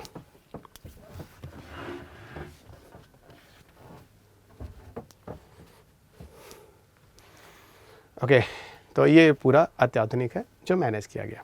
और एयरपोर्ट अथॉरिटी ऑफ इंडिया ने इसके लिए क्या किया, जो फंड था, जो पैसा था, वो पूरा पैसा एयरपोर्ट अथॉरिटी ऑफ इंडिया की तरफ से इसरो के पास जाता है। ये पूरा पैसा एयरपोर्ट अथॉरिटी ऑफ इंडिया की तरफ से इसरो के पास जाता है। Clear everyone? Airport authority of India की तरफ से इसरो के पास जाता है। तो ये है पूरी कहानी जो आप यहाँ पर देख रहे हैं, ठीक है। और एक बात और बता दूँ, गगन का काम सिर्फ एयर ट्रैफिक को मॉडर्नाइज ही नहीं करना है, एयर ट्रैफिक को अत्याधुनिक ही नहीं बनाना है, इसके अलावा और भी चीज़ें हैं, ठीक है। जैसे मान लो संसाधनों की जानकारी लेनी है, अगर आप संसाधनों की जानकारी लेते हैं, रिसोर्सेज की स्टडी करना चाहते हैं, कहाँ पे पहाड़ है, कहाँ पे पर्वत है, उस तरह की जानकारी ले सकते हैं। तो अगर आपको संसाधनों की जानकारी लेनी है तो आप ये ले सकते हैं, ठीक है। संसाधनों की जानकारी आपको मिल जाएगी। अगर आपको जैसे पर्यटन में चाहिए, है ना, कि लोकेशन वगैरह आप देखकर और अपनी मदद ले सके, तो वहाँ पे इसका उपयोग कर सकते हैं, मतलब टूरिस्ट वगैरह इसका उपयोग कर सकते हैं। यहाँ तक कि रेलवे सिग्नल वगैरह में इसका उपयोग कर सकते हैं। मतलब इसके बहुत सारे अलग भी कार्य हैं, सिर्फ नेविगेशन ही नहीं है, इसके अलावा और भी बहुत सारे अलग कार्य भी हैं। ओके, समझिए, इसके अलावा और भी बहुत अलग कार्य भी हैं। तो मेरे ख्याल से आपको समझ में आ गया होगा गगन का कार्य क्या है, गगन की आवश्यकता क्या है। लेकिन हाँ, मुख्य कार्य इसका यही है, एयर ट्रैफिक को मॉडर्नाइज करना, और एयर ट्रैफिक पूरी तरह से सुरक्षित होना चाहिए इस देश का। क्लियर? इस देश का एयर ट्रैफिक सुरक्षित होना चाहिए। Clear everyone? और आगे बढ़ते हैं। दूसरा जो है जिसका नाम है IRNSS, दूसरा जिसका नाम है IRNSS, भारत का दूसरा क्षेत्रीय GPS। और वास्तविक रूप में बताऊं तो भारत को इसकी आवश्यकता पता है कब थी? कारगिल के युद्ध के समय। कारगिल के युद्ध के समय भारत को इसकी आवश्यकता थी, लेकिन ये भारत के पास था नहीं उस समय, था नहीं। तो कारगिल के युद्ध के समय भारत को इसकी आवश्यकता थी, समझिएगा, ठीक है। तो होता क्या है, कारगिल के युद्ध के समय भारत को इसकी आवश्यकता थी। होता क्या है जरा समझ। कारगिल का युद्ध खत्म हो जाता है, वही 1999 वाला जो आपने सुना होगा। अटल जी की सरकार होती है भारत में, और हम कारगिल के पहाड़ी के एरिया में कोई हमारा अपना उबरा था नहीं जो क्षेत्र की निगरानी कर सके। हमने अमेरिका का जो 9 स्टार है, अभी जो आपने बताया था वैश्विक, उस समय था। हमने कहा अमेरिका मदद कर दो, अमेरिका ने देने से मना कर दिया। तब जाके हमें समझ में आया हमारे पास अपना होना चाहिए, एटलीस्ट जो भारत और भारत का जो बॉर्डर क्षेत्र है वो देख सके। तब जाकर 2006-07 के आसपास, बाद में जाकर इस परियोजना की मंजूरी मिली भारत सरकार द्वारा, गवर्नमेंट ऑफ इंडिया के द्वारा, और फिर इस पे निर्माण कार्य शुरू हुआ। इसके अंदर ये बोला गया कि कुल 7 उपग्रह लगाए जाएंगे। कितने उपग्रह? 7 उपग्रह लगाए जाएंगे। इनकी अलग अलग स्थिति भी निर्धारित की गई। इन 7 उपग्रहों को लगाकर एक साथ काम कराया जाएगा। 3 उपग्रह को जियो पर लगाया जाएगा और 4 उपग्रह को GSO या GTO पे लगाया जाएगा। इसमें अलग अलग कक्षाएं हैं। जियो का पूरा नाम है जियो स्टेशनरी अर्थ ऑर्बिट, हिंदी में कहते हैं भूस्थैतिक कक्षा, इसे कहते हैं भूस्थैतिक कक्षा। GSO को हम कहते हैं भूतुल्यकालिक कक्षा, इनको हम कहते हैं भूतुल्यकालिक कक्षा, इनको हम कहते हैं भूतुल्यकालिक कक्षा। तो जिसे हम कहते हैं भूस्थैतिक कक्षा और दूसरा जिसे हम कहते हैं भूतुल्यकालिक कक्षा, ठीक है। इंग्लिश मीडियम में आप देखो, उसको हम जियो स्टेशनरी कहते हैं, सुना होगा आप में से काफ़ी लोगों ने। इसको हम जियो स्टेशनरी कहते हैं, और इसको बेटा हम लोग जियो सिंक्रोनस कहते हैं, जियो सिंक्रोनस ऑर्बिट कहते हैं, या जियो सिंक्रोनस ट्रांसफर ऑर्बिट भी कह सकते हो।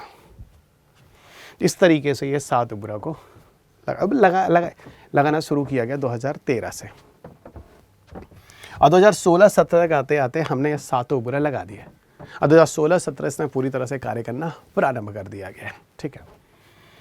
इस आईएनएसएस के अंतर्गत कुल 2 प्रणालियां हैं, 2 सिस्टम हैं जो विकसित किए गए हैं। कुल 2 प्रणालियां हैं या 2 सिस्टम्स हैं जो विकसित किए गए हैं। इसके अंतर्गत कुल 2 प्रणालियां हैं जो विकसित किए गए हैं। कौन से? सुनिएगा।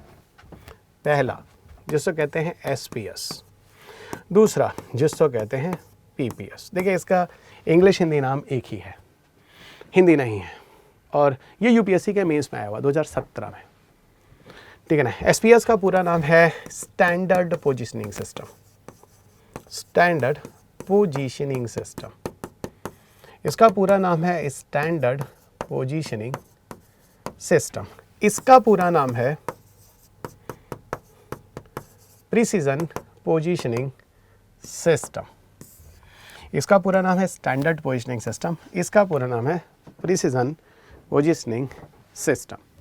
स्टैंडर्ड पोजीशनिंग सिस्टम जो है ये सिविल कार्यों के लिए है, ये सिविल कार्यों के लिए, मतलब रास्ता वास्ता देखने के लिए, गाड़ियों के अंदर, मोबाइल के अंदर, इस कार्यों के लिए। लेकिन जो प्रिसीजन है ना, उसका उपयोग है प्रतिरक्षा में या देश की सुरक्षा में, प्रतिरक्षा या देश की सुरक्षा में। जैसे कारगिल वाला हिस्सा ले लो, पाकिस्तान के अंदर तक घुसकर देखना, चाइना में अंदर तक घुस के देखना उपग्रह की मदद से, ये वो कार्य है। प्रारंभ में आईएनएसएस का मकसद था कि प्रतिरक्षा के लिए लगेगा, बाद में नहीं, इसको सामान्य कार्यों के लिए भी किया जाएगा। तो ये वही चीज़ें हैं जो आप यहाँ पे देख रहे हैं, सामान्य कार्यों के लिए भी प्रयोग में लाया जाएगा। यही है पूरी कहानी जो आप स्क्रीन पे देख रहे हैं। ओके रिवन, जो आप स्क्रीन पर देख रहे हैं, क्लियर? अच्छा, कुल 7 उपग्रह लगने रहे, ठीक है। आपको पता है जो कार्य शुरू हुआ है, यहाँ पे बात करते हैं। पहला जो था उसका नाम है IRNSS 1A, 1B, 1C, 1D, 1E, 1F और 1G। ये 7 उपग्रह हैं INSS के। पहला जो लगाया गया वो 2013 में लगाया गया, और जी जो है वो 2016 में लगाया गया। और 2016 में हम कह सकते हैं इसके 7 उपग्रह पूरे हो गए थे। लेकिन जैसे ही इसका 7 उपग्रह पूरा हो रहा है, तैसे INSS 1A के अंतर्गत एक यंत्र कह लीजिए, इंस्ट्रूमेंट कह लीजिए, इसे कहते हैं परमाणु घड़ी। इसे कहते हैं परमाणु घड़ी, इंग्लिश में आप कहते हैं एटॉमिक क्लॉक। इसका उपयोग किया गया था, इसने कार्य करना बंद कर दिया। पता है घटना कब हुई? 2016 में। 2013 में लगाया गया, 3 साल बाद करीब 16-17 तक 2016 में इसने कार्य करना बंद कर दिया, एटॉमिक घड़ी ने। एटॉमिक घड़ी बड़ी महत्वपूर्ण चीज़ होती है। यही क्या करती है? समय का और लोकेशन यानी जगह का बड़ा सटीक निर्धारण करती है। यानी समय और स्थिति का, किस समय कोई चीज़, समय एवं स्थिति का, समय एवं स्थिति का सटीक निर्धारण, समय एवं स्थिति का सटीक निर्धारण, समय एवं स्थिति का सटीक निर्धारण, ये परमाणु घड़ी करती है, एटॉमिक क्लॉक करती है। तो समय और स्थिति का सटीक निर्धारण जो होता है वो परमाणु घड़ी करती है, ठीक है। ये खराब हो जाता है, तो ये खराब हो जाता है तो इसकी जगह लेने के लिए, ठीक है, 1H भेजा जाता है। लेकिन भाई साहब 1H फेल हो जाता है, फिर 1I भेजा जाता है, और 1I जाकर जगह लेता है INSS 1A का। समझिएगा, 1A की जगह लेता है। अब इसके बाद ये 2017 के आसपास, आई एम नॉट श्योर, शायद 2017 के आसपास है, फिर ये कार्य करना पूरी तरह से प्रारंभ कर देता है। शुरुआत में ये जो परमाणु घड़ियां ली गई थी, एटॉमिक क्लॉक, ये अन्य राष्ट्रों से मांगे गए थे। और जो अभी हाल में जो नए INSS लगाए जा रहे हैं, अब देखो ऐसा है, ये जो INSS थे जो आप देख रहे हैं स्क्रीन पे, इनकी समय सीमा समाप्त हो रही है। तो इनकी समय सीमा समाप्त हो रही है तो नए INSS के उपग्रह लगाए जा रहे हैं, जैसे 1J, जैसे 1K, ये नए उपग्रह हैं। और नए उपग्रह जो है इनका नाम NVS रखा जा रहा है, NVS 01, इसको हम NVS 02 कह रहे हैं। और इनकी क्षमता और अच्छी है, ये और दीर्घकालिक हैं। इनकी उम्र तो उपग्रह की 5-7 साल है, 8 साल है। भाई साहब इसका 10 से 15 साल है, जल्दी बदलना नहीं पड़ेगा। मतलब सर आप कहना क्या चाह रहे हैं? मैं कहना ये चाह रहा हूँ जो इधर के उपग्रह लगाए गए थे INSS के लिए, वो कम समय के थे, ज़्यादा लंबा चलने वाले नहीं थे। उसके अंदर जो परमाणु घड़ी जैसा जो यंत्र लगाया गया था, पेलोड लगाया गया था, वो अन्य राष्ट्रों का था। और अब जो इनकी समय खत्म हो रही, भाई हवा मानव जीवन उसका भी एक समय होता है। संस्था यही रहेगी, मैं आऊँगा फिर कोई और आएगा, कोई और था जिसको मैं हटा कर आया, मैं कोई हूँ कोई और हटा के आएगा। तो ये सिस्टम लगातार चलता रहता है, समझिएगा। तो वही बात मैं कह रहा हूँ, बस ये खत्म हो रहा, अब एक नया सीरीज, और नए सीरीज का नाम NVS 01 NVS 02 चल रहा है, ठीक है ना। और इस तरह अब एक नई सीरीज आएगी और पुरानी सीरीज खत्म हो जाएगी। अब देखिए यहाँ पे 3 नाम है। एक नाम है जो बेटा IRNSS है, समझना। दूसरा नाम है जो नाविक है, समझिएगा, नाविक है। और तीसरा नाम जो है वो NVS है। अभी तीनों नाम है क्या, मैं समझाता हूँ। जो IRNSS है वो प्रारंभिक नाम है। शुरुआत में इसी नाम के साथ इस योजना की शुरुआत हुई थी। जब इसका कॉन्स्टिलेशन यानी 7 उपग्रह लग गए, है ना, जब इसका 7 उपग्रह लग गए पूरी तरह से, तो हमने इसका नाम नाविक कहना शुरू किया। तो सर नाविक मतलब IRNSS ही है क्या? हाँ, लेकिन जब 7 उपग्रह लग गए तब से हमने इसका नाम नाविक कहना शुरू किया। और नाविक का पूरा नाम क्या है? Navigation Indian constellation. इसका कोई हिंदी नाम नहीं है बेटा। यही विज्ञान तकनीकी में बहुत बड़ी कह लीजिए समस्या है। कोई भी किताब हिंदी में विज्ञान तकनीकी है ही नहीं, वही एक ही मिलेगी जो मैं आपको बार बार कह रहा हूँ, ठीक है, जिसमें चीज़ें दी हों। और NVS जो है इसका कोई फुल फॉर्म नहीं है, NVS ही वाली नेविगेशन सैटेलाइट बोल दी NVS, ठीक है ना। तो INSS ही नाविक है। जब 7 उपग्रह पूरे हो जाते हैं तो INSS का नाम हम नाविक कहना शुरू करते हैं। और अब INSS या नाविक के पुराने सैटेलाइट खत्म हो रहे हैं, तो नया जो सीरीज है वो NVS से शुरू हो रहा है। तो आज समसामयिकी में आपको भाई साहब NVS 01 NVS 02, आगे वाले समय में आपको NVS 03 जैसे उपग्रह सुनाई देंगे। ये अधिक अच्छे हैं। ये L1 आवृत्ति, L2 आवृत्ति, ये बहुत ही उच्च आवृत्तियां होती हैं जिन पर काम करेंगे। तो इनके अंदर जो यंत्र लगाए जा रहे हैं, जो पेलोड लगाए जा रहे हैं, अच्छी गुणवत्ता के लगाए जा रहे हैं, जिनकी मदद से ये काम करेंगे। तो ये थोड़ा सा IRNSS जो है वो थोड़ा समसामयिकी में ज़्यादा महत्वपूर्ण है, तो मैंने सोचा आपको बता दूं और आपको ध्यान रखना चाहिए। अब यहीं लगे हाथों में आपको ना थोड़ा सा भारत के अंतरिक्ष मिशन पर एक टिप्पणी कर देता हूँ, ठीक है। भारत के अंतरिक्ष मिशन, तो भारत के अंतरिक्ष मिशन पे टिप्पणी कर लेते हैं।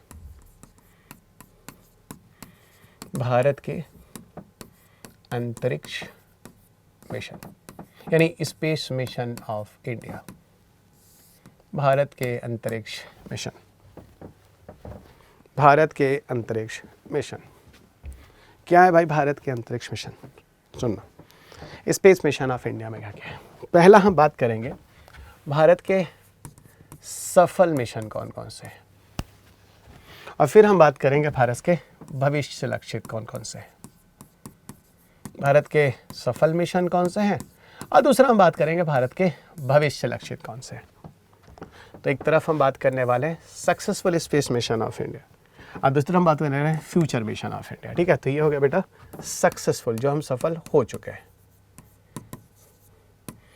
और ये क्या है? ये हो गया future space mission of India, future space mission of India. और ये सारे स्पेस मिशन मैं आपको कह रहा हूँ 36,000 से दूर जाना। 36,000 से दूर जाने का मतलब होता है पृथ्वी की कक्षा के बाहर निकल जाना। अब पृथ्वी के अट्रैक्शन में आप नहीं हैं, पृथ्वी के अट्रैक्शन से बाहर जा चुके हैं, पृथ्वी के आकर्षण में नहीं है, अब आप पृथ्वी के आकर्षण से बाहर जा चुके हैं। ये है पूरी कहानी, ठीक है। अब सफल मिशन में क्या क्या है देखना। देश का पहला सफल मिशन जो हम कहते हैं वो हम 36,000 किलोमीटर के बाहर वाली, उसको हम कहते हैं बाहरी कक्षा, ठीक है। इसमें आता है नंबर 1 पर चंद्रयान, देश का पहला मिशन है। पता होगा 22 अक्टूबर 2008 ये first inter space mission of India है। First inter space mission, inter space का मतलब होता है 36,000 किलोमीटर से दूर जाना। First inter space mission of India मतलब 36,000 किलोमीटर से दूर जाना, ये शब्द है। पहला inter space mission of India है, देश के रिस्पेक्ट की बात है। देश ने अपना पहला अंतरिक्ष मिशन भेजा, भाई साहब हेड्स ऑफ। चंद्रयान के बाद दूसरा भारत ने भेजा मंगलयान 1, जो कि 5 नवंबर 2013 को भेजा गया। यह देश का दूसरा इंटर स्पेस मिशन है 36,000 के बाहर जाने वाला, और देश का पहला प्रथम इंटर प्लैनेटरी मिशन है, किसी ग्रह पर जाने वाला। इंटर प्लैनेट मतलब किसी प्लैनेट यानी ग्रह पर जाने वाला, तो ग्रहीय मिशन के रूप में देखा जाए तो प्रथम हुआ। और अंतरिक्ष के स्पेस में ऊपर जाने वाला अगर देखा जाए तो एक तरह से तो 36,000 से दूर जाने वाला दूसरा हुआ।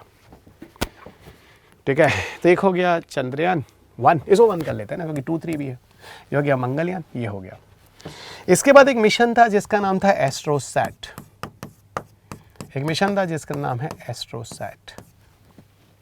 ये सितंबर 2015 में भेजा गया। इसे देश का पहला फर्स्ट एस्ट्रोनॉमिकल सैटेलाइट कहते हैं, खगोलीय astronomical satellite, astronomical satellite of India, satellite of India यानी देश का पहला खगोलीय उपग्रह कह सकते हैं आप, देश का पहला खगोलीय उपग्रह एस्ट्रोसैट। चौथा एस्ट्रोसैट के बाद चंद्रयान 2, जिसे 22 जुलाई 2019 को भेजा गया, जिसे 22 जुलाई 2019 को भेजा गया। यह द्वितीय चंद्र मिशन है, यह द्वितीय चंद्र मिशन है। तो चंद्रमा पे जाने वाला या दूसरा मिशन है, तो सब द्वितीय चंद्र मिशन बोलेंगे। अगला है चंद्रयान 3, अगला है चंद्रयान 3। यह 14 जुलाई 2023 को गया है। इसे आप तृतीय चंद्र मिशन बोलेंगे, चंद्रमा पर भेजने वाला मिशन। तो ये हो गया तृतीय चंद्र मिशन, देखते रहिएगा। ये हो गया आपका तृतीय चंद्र मिशन। ओके, ये हो गया आपका तृतीय चंद्र मिशन।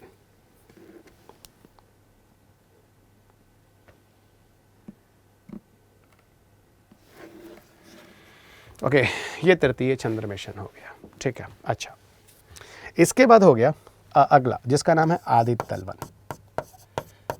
आदित्य तल1 सुना होगा, आदित्य तल1। आदित्य तल1 जो है ये भेजा गया बेटा 2 सितंबर को 2023 को। इसको द्वितीय खगोलीय मिशन भी कहते हैं, एस्ट्रोनॉमिकल खगोलीय मिशन। ये जो ऊपर लिखा था ना फर्स्ट एस्ट्रोनॉमिकल एस्ट्रोसैट, तो वो पहला था, द्वितीय है। और इसी को आप प्रथम सूर्य मिशन भी कह सकते हैं, प्रथम सौर मिशन, प्रथम सौर मिशन सन की स्टडी करने के लिए भेजा गया था। अब जरा ध्यान दो, मैंने जो लिखा है एक क्रम में लिखा है, ऐसा नहीं मैं कहीं कुछ भी लिख रहा हूँ, जरा ध्यान दो। हाँ सर सही बात है, आपने एकदम क्रम से उठाया। 8 नवंबर 13, सितंबर 15, 22 जुलाई 19, 14 जुलाई 2023 और जुलाई के बाद आ गया सितंबर, 2 सितंबर 2023। और मैं तो कहता हूँ ये क्रम याद रखना मित्र, ये क्रम याद रखना, ये इम्पोर्टेंट है। ओके, ये क्रम जो है थोड़ा सा याद रखना, ये महत्वपूर्ण है।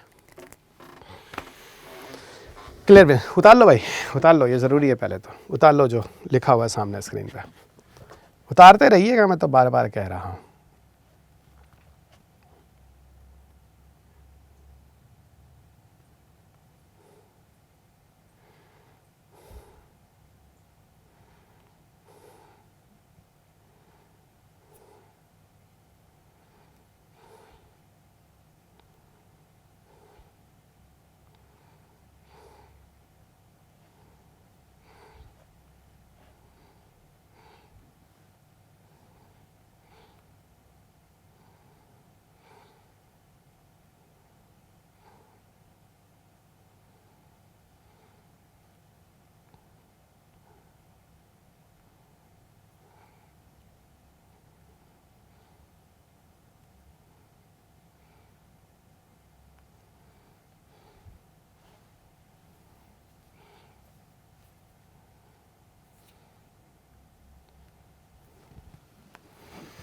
क्लियर। आपको दिखाते हैं भारत का जो भविष्य मिशन है। क्या है भाई भारत का भविष्य लक्षित मिशन? देखो, भविष्य लक्षित मिशन में आपको एक क्रम दिखाता हूँ, बहुत सारी चीज़ें हैं जो आपको यहाँ दिखा रहा हूँ, ज़रा समझना। भविष्य लक्षित मिशन में सबसे पहले आपको बताऊँ तो आपने सुना होगा एक गगनयान मिशन के बारे में। गगनयान मिशन कह रहे हैं भाई कि हम लोग 2027 के आसपास तक इसको पूरा कर देंगे। एक सुनाई दे रहा होगा लूपेक्स मिशन, LUPEX, है ना, जो भारत और जापान के साथ मिलकर काम हो रहा है। भारत और जापान इससे मिलकर काम कर रहा है। चंद्रमा पर इसका स्टडी करेगा, फार साइड, अपोजिट साइड पे, जो हिस्सा पृथ्वी से कभी नहीं दिखता, उधर की तरफ। तो भारत जापान की मदद से संयुक्त कार्यक्रम, ये तो कह रहे हैं कि भाई 2026-27 तक इसको भी भेज देंगे। ठीक है। शुक्रयान मिशन की बात हो रही है, शुक्रयान मिशन की बात हो रही है। इसको कह रहे हैं कि 2028 के आसपास, 29 के आसपास इसको भेज दिया जाएगा शुक्रयान के बाद। मंगलयान 2 के बारे में न्यूज़ है। मंगलयान 2 के बारे में न्यूज़ है कि 2026 के बाद, है ना, ऐसा कोई बहुत ज़्यादा डिटेल डेट नहीं आया है। मंगलयान 2 2026 के बाद, ठीक है, 2026 के बाद, 2026 के बाद। ओके, अगला जो है वो है मंगलयान 2 के बाद। जैसे भारत का अपना अंतरिक्ष स्टेशन, भारतीय अंतरिक्ष स्टेशन, भारतीय अंतरिक्ष स्टेशन, भारत अपना अंतरिक्ष स्टेशन बनाएगा अपने रिसर्च वगैरह करने के लिए। तो भारत का अपना अंतरिक्ष स्टेशन जो होगा, जो भारत का है कि 2035 तक हम लोग इसको बनाने वाले हैं। तो ये भारत के भविष्य के मिशन हो गए जो आपको जानने हैं, ठीक से समझिएगा, जो आपको जानने हैं, ठीक से समझिएगा। ये सारी चीज़ें महत्वपूर्ण हैं, ठीक है, चलते रहेगा धीरे धीरे।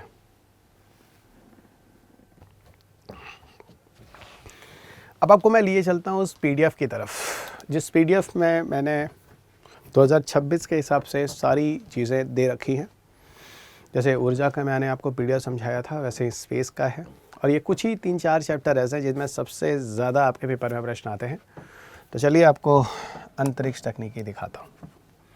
तो अंतरिक्ष प्रौद्योगिकी 2026-27 के लिए हमारे परीक्षा में कहाँ पर कौन कौन सी चीज़ें हैं, उस पर हम लोग बात करते हैं। चलिए उस पर हम लोग बात करते हैं। सबसे पहले हम बात करेंगे सौर तूफान के बारे में। देखो, जो आदित्य L1 मिशन जो 2 सितंबर 2023 को भारत से भेजा गया इसरो से, सतीश धवन अंतरिक्ष केंद्र श्रीहरिकोटा आंध्र प्रदेश है, यहीं से यह हमारा प्रक्षेपण स्थल है, यहीं से हम सारे उपग्रहों को भेजते हैं। ठीक है, भारत के अंदर से कोई उपग्रह भेजा जाता है तो यहीं से भेजा जाता है। और जितने अंतरिक्ष मिशन आपने सुने थे, चंद्रयान 1 से लेकर लास्ट तक, ये सब आदित्य L1 तक देश के अंदर से भेजे गए हैं। और जगह है सतीश धवन अंतरिक्ष केंद्र श्रीहरिकोटा आंध्र प्रदेश, जो ईस्टर्न कोस्ट की तरफ पड़ता है।